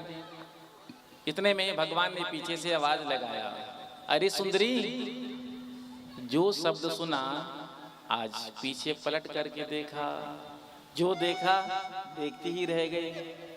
थी तो सुंदर लेकिन 3 जगह से टेढ़ी थी, इसलिए सब इसको चिढ़ाते थे, कुबड़ी कुबड़ी कुबड़ी। जीवन में पहली बार इसने ऐसा शब्द सुना, जो सुना देखती ही रह गई। प्रभु ने कहा, अरे देवी ने ये चंदन हम सबको भी लगा दो। तो कुब्जा ने कहा कि इस चंदन को लगाने के योग्य तो प्रभु आप ही हैं। तो कुब्जा चंदन लगाने लगी। इतने में ही ग्वाल वालों ने कहा, देवी जी खत्म मत कर दियो, नेक इसको भी बचा कर रखियो, हम सबन के ताई। तो भगवान श्री कृष्ण को, बलराम जी को, सभी ग्वाल वालों को तिलक लगाया। ग्वाल वालों ने कहा, कन्हैया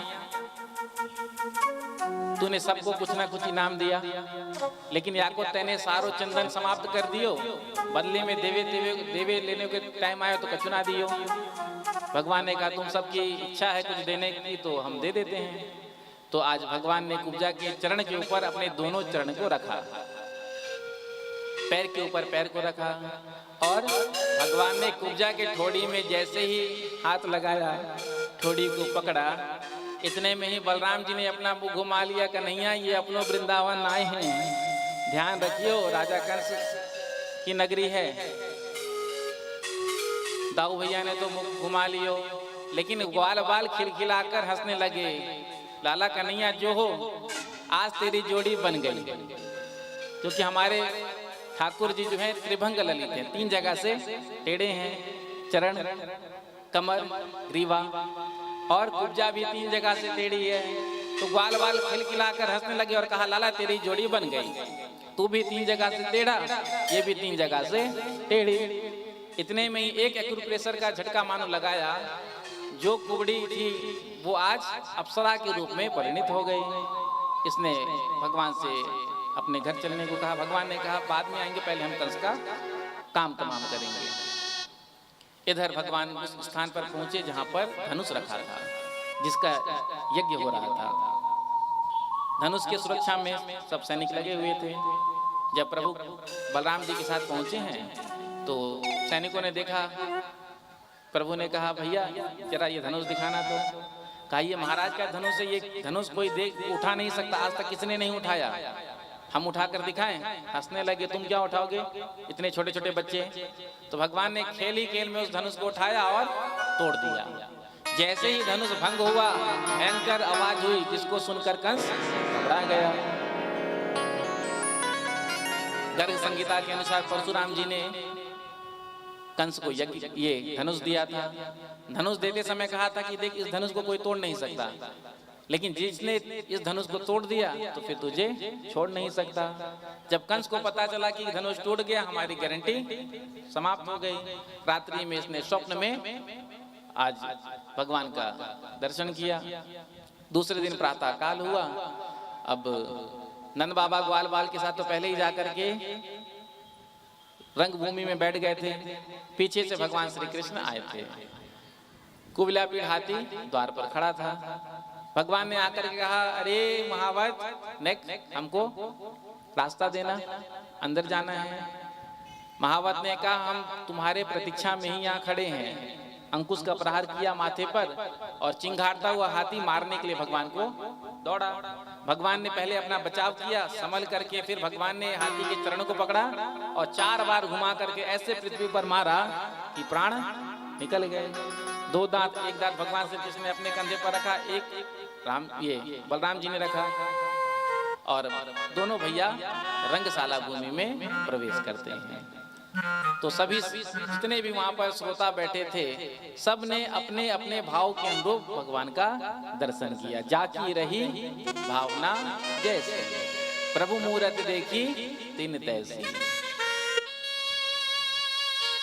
मुष्टिक और चाणूर मल्ल युद्ध कर रहे थे। इतने में ही जब कृष्ण को आते हुए देखा तो कहा आओ कृष्ण हमारे साथ युद्ध लड़ो। कृष्ण ने कहा थोड़ी सी भी शर्म बची है कि सब बाजार में बेच दिया। अरे युद्ध बराबरी में होता है, तुम इतने बड़े बड़े मल्ल पहलवान, हम छोटे छोटे बच्चे। तो युद्ध तो दोनों जब बराबरी का होता मजा आता है उसमें। तो चाणूर ने कहा अभी अभी तुमने 10,000 हाथी का बल जिस हाथी में था कुलिया पेड़, उसको तुमने मार दिया और तुम कहते हो कि तुम बच्चे हो, आओ आकर हमसे युद्ध लड़ो। आज भगवान श्री कृष्ण बलराम जी के साथ युद्ध लड़ने के लिए कूद पड़े हैं। मल्ल युद्ध हुआ और उस युद्ध में भगवान श्री कृष्ण ने चाणूर का उद्धार किया, बलराम जी ने मुष्टिक का उद्धार किया। जितने इसके आठ भाई थे बलराम जी ने सबका उद्धार कर दिया। जो कंस ने अपने पहलवानों को पिटते हुए देखा, मरते हुए देखा, कंस बौखला गया, पागल हो गया। कंस ने कहा इस कृष्ण को कारागार में बंद कर दो, इसके बाप को मार दो। जो इतना कहा भगवान ने आज छलांग लगा करके सीधे उस मंच पर पहुंचे जिस मंच पर कंस बैठा हुआ था। और आज जैसे ही भगवान को सामने देखा कंस ने, तो मारने के लिए तलवार निकाल लिया। भगवान कंस के निकट में आए हैं और उसके केशों को पकड़ करके आज याद दिलाया कि तूने भी मेरी माँ के केश को एक दिन खोला था ना।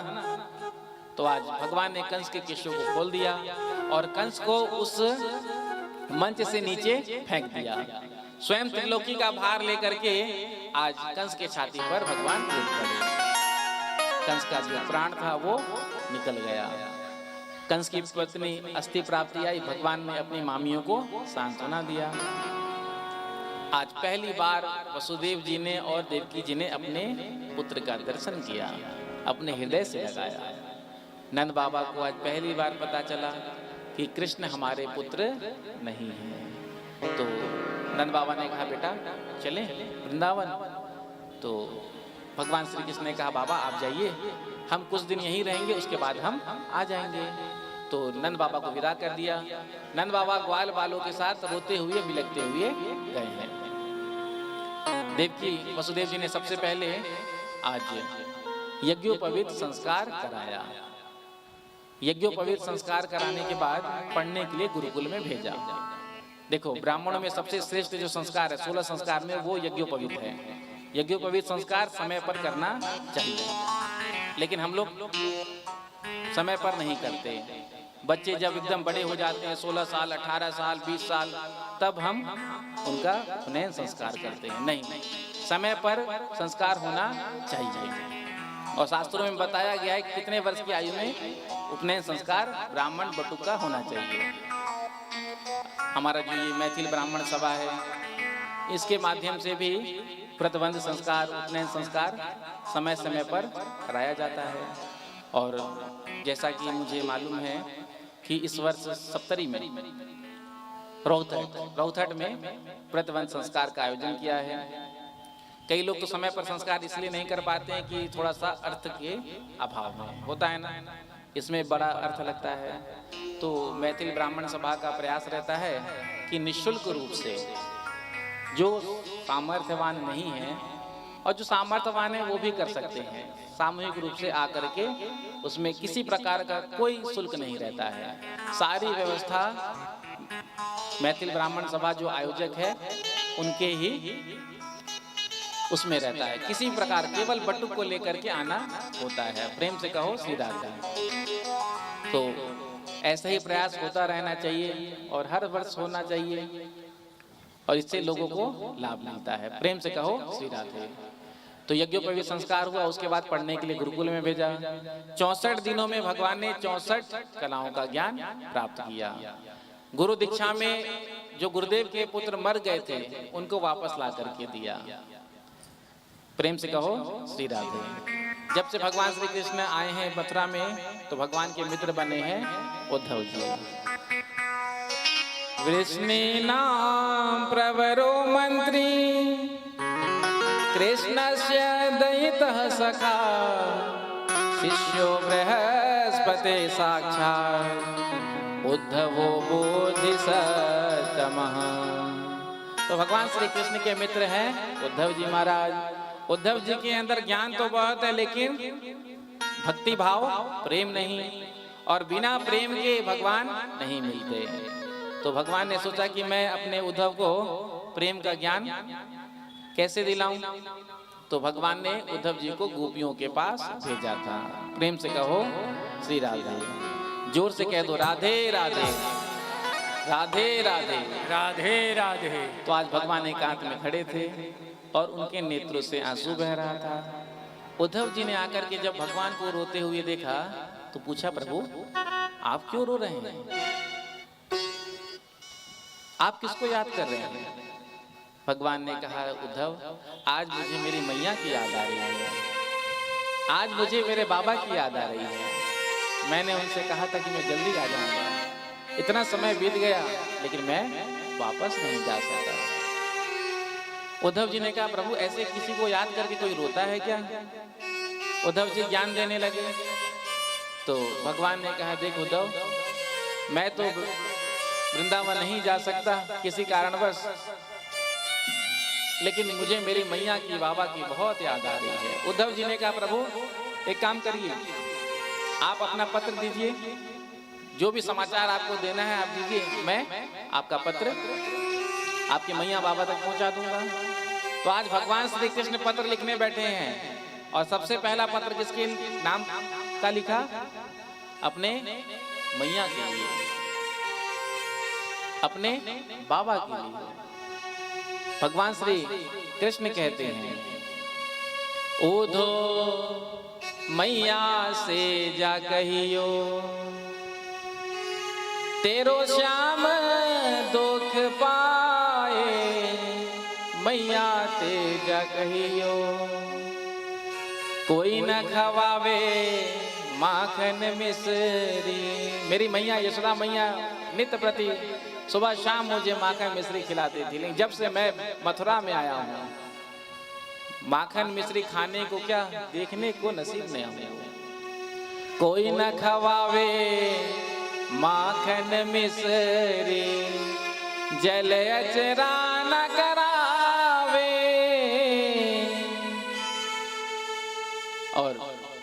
दूसरा पत्र अपने बाबा के लिए लिखा।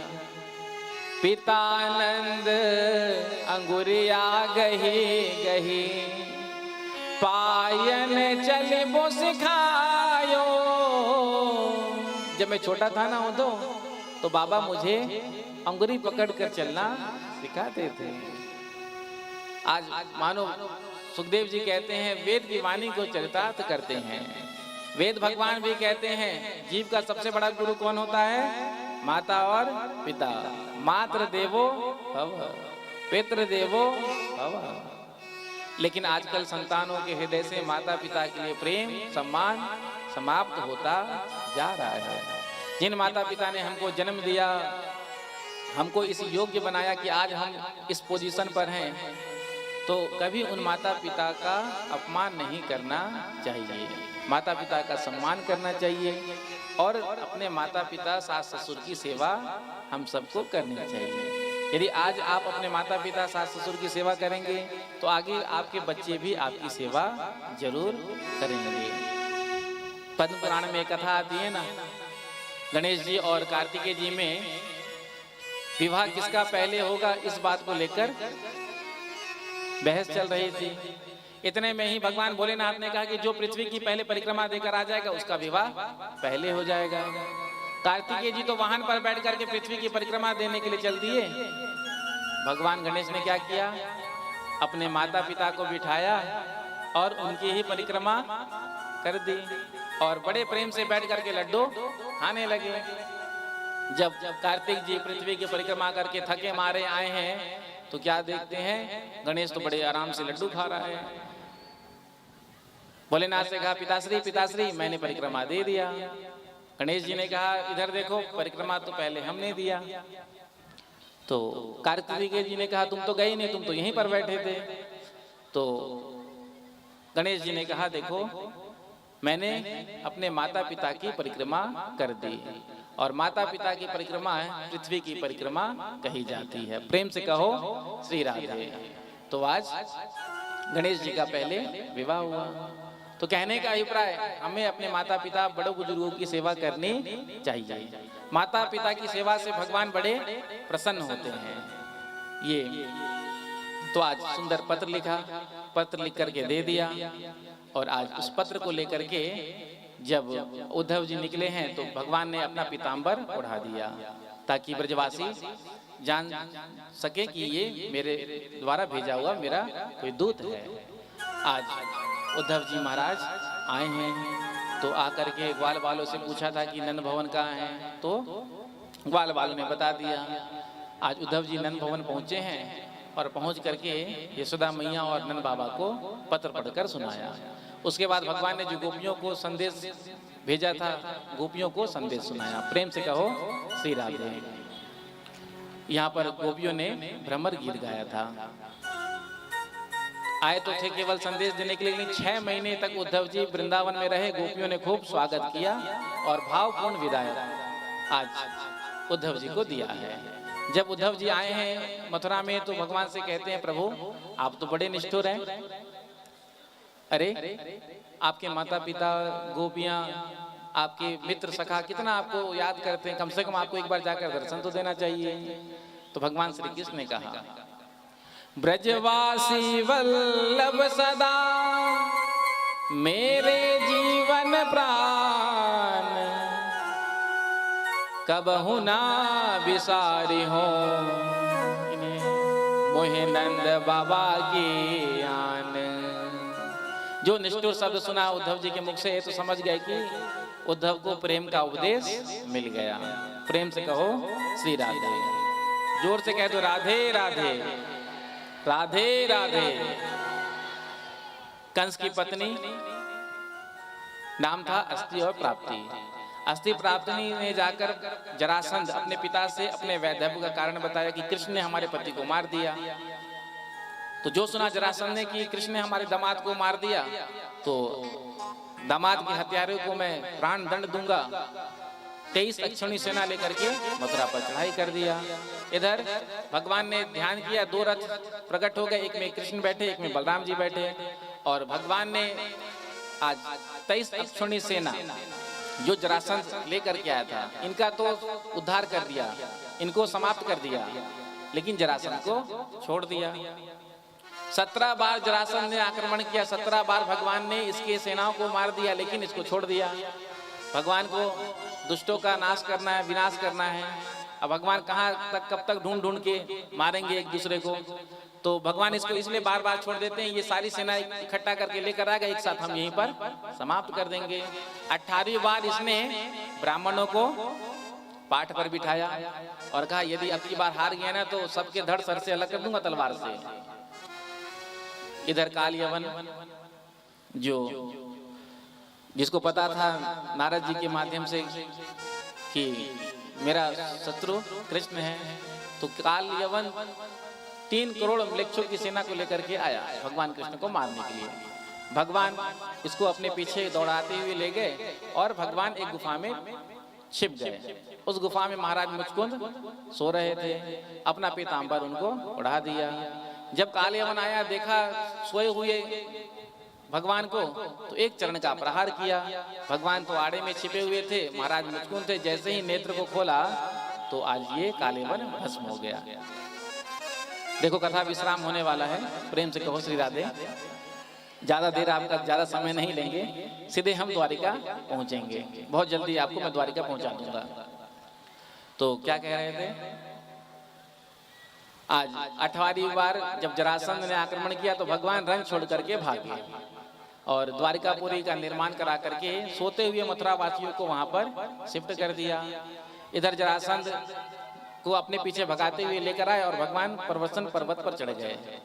इधर जरासंध ने पर्वत के चारों ओर आग लगा दिया, सोचा कि इसमें जलकर दोनों भाई समाप्त हो गए होंगे। श्री सुखदेव जी महाराज कहते हैं, विदर्भ देश के राजा भीष्मक, जिनके 5 पुत्र और एक कन्या। पुत्र का नाम रुक्मी, रुक्मबाहु, रुक्मकेश, रुक्माली, रुक्मी, और कन्या का नाम रुक्मणी। तो पिता तो चाहते थे कि अपनी कन्या का विवाह हम कृष्ण से करें, लेकिन पुत्र रुक्मी नहीं चाहता था। तो भीष्मक ने कहा कि जहां इच्छा हो तुम विवाह कर दो तय। तो अपने मित्र शिशुपाल के साथ विवाह तय कर दिया जा करके, और पिता से कहा पिताजी शिशुपाल बारात लेकर के आ रहा है, आप देख लेना व्यवस्था। रुक्मणी जी ने जब सुना तो रुक्मणी जी को कुछ अच्छा ना लगे। रुक्मणी जी ने अपनी भाभी से कहा मैं तो कृष्ण को पति रूप से पाना चाहती हूँ, और भैया ने मेरा विवाह शिशुपाल के साथ तय कर दिया, तो अब मैं क्या करूं। तो भाभी ने कहा एक पत्र लिख किसी ब्राह्मण के द्वारा द्वारिका भेज दे। तो रुक्मणी जी ने बड़ा ही सुंदर पत्र लिखा जिसमें 7 श्लोक था, और उस पत्र को लिख करके भेज दिया। आज वो पत्र लेकर पंडित जी पहुंचे। भगवान ने कहा कहिए पंडित जी। तो कहा मैं पत्र लेकर आया हूँ, रुक्मणी जी ने आपके लिए भेजा है। तो भगवान ने कहा आप पढ़कर सुना दीजिए। पंडित जी ने कहा ये प्रेम पत्र है, किसी दूसरे के प्रेम पत्र को किसी तीसरे को नहीं पढ़ना चाहिए। भगवान ने कहा कोई बात नहीं, हमारी आज्ञा है, पढ़कर सुना दीजिए। तो बड़ा ही सुंदर रुक्मणी जी ने 7 श्लोकों में कहा था, श्रुत्वा गुणान भुवन सुंदर शृण्वताम ते निर्विश्य कर्ण विवरैर हरतोंग तापम। हे प्रभु मैंने आपका दर्शन कभी नहीं किया, केवल 2 कानों से आपके बारे में सुना है, और जब से मैंने आपकी महिमा के बारे में सुना है तब से ही मैंने निश्चय किया कि यदि मैं विवाह करूंगी तो आपसे ही करूंगी। जीवन में यदि मैंने कोई पुण्य किया है तो मैं यही चाहती हूँ कि आप मुझे पति रूप से मिले। हमारे यहाँ कुल परंपरा है जब कन्या का विवाह होता है ना तो उससे पहले कन्या माँ गौरा का पूजन करने के लिए जाती है, तो आप वहीं से आकर हमको लेकर चले जाना। पंडित जी ने पत्र पढ़कर सुनाया, पूछा प्रभु आपकी आज्ञा। भगवान ने तुरंत दारू को बुलाया, पंडित जी को रथ में बैठाया और पहुंच गया सीधे कुंडनपुर। बोलो बाल कृष्ण लाल की, बोलो वृंदावन बिहारी लाल की। इधर शिशुपाल भी बारात लेकर के आया था, तो जो बारात के स्वागत की समिति बनी थी, तो जब स्वागत के लिए लेकर के जा रहे थे सामग्री, जैसे ही पता चला कि कृष्ण आ गए हैं, तो जो स्वागत की सामग्री शिशुपाल की तरफ जा रही थी जनवासे में, वो पहुंच गया भगवान श्री कृष्ण के पास। शिशुपाल को जैसे ही पता चला कि द्वारिकाधीश श्री कृष्ण आ गया है तो जरूर ये कोई ना कोई गड़बड़ तो करेगा ही। सुंदर दिन आ गया। रुक्मिणी जी अपनी सखी सहेलियों के साथ आज माँ गौरा का पूजन करने के लिए जा रही हैं। आज रुक्मिणी जी आई हैं। शिशुपाल ने चतुरंगिनी सेना को साथ में लगा दिया कि सुरक्षा में बिल्कुल तैनात रहना, क्योंकि ये टेढ़ी टांग वाला आ चुका है, कुछ ना कुछ गड़बड़ी तो करेगा, आशंका तो है ही। तो बिल्कुल सुरक्षा चकाचौंध व्यवस्था में भेजा है। इधर रुक्मिणी जी आई हैं और आके माँ गौरा का पूजन किया। नमस्ये त्वां भिगे भीक्ष्णं स्वसंतान युतां शिवां भूयात् पतिर्मे भगवान कृष्णस्तदनु मोदताम। हे माँ गौरा, भगवान श्री कृष्ण को आप मुझे पति रूप से प्रदान करें। खसी माल मूरत मुस्कानी, माँ गौरा के गले का हाथ टूटकर रुक्मिणी जी के गले में आ गया।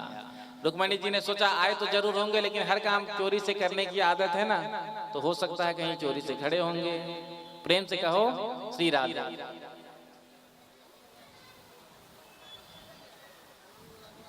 बोलो वृंदावन बिहारी लाल की।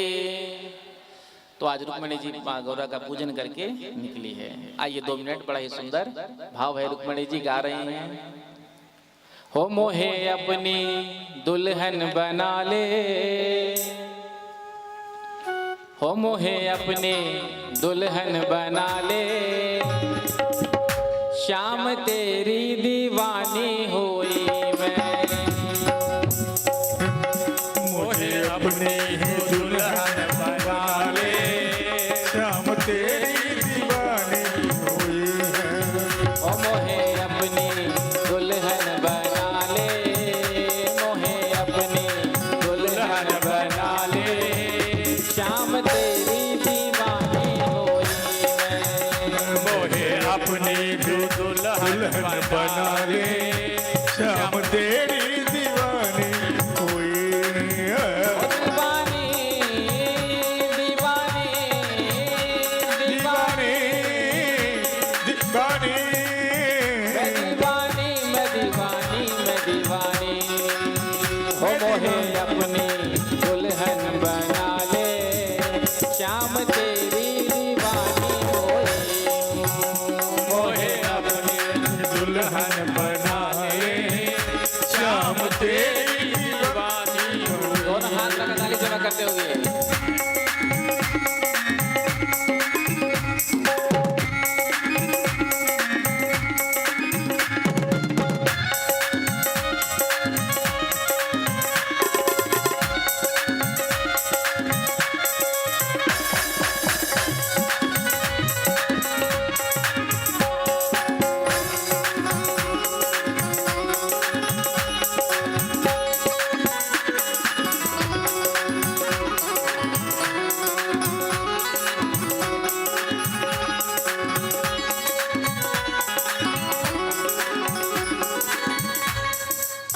हो मोहे अपनी दुल्हन बना ले, मोहे अपनी दुल्हन बना ले, श्याम तेरी दीवानी होई मैं।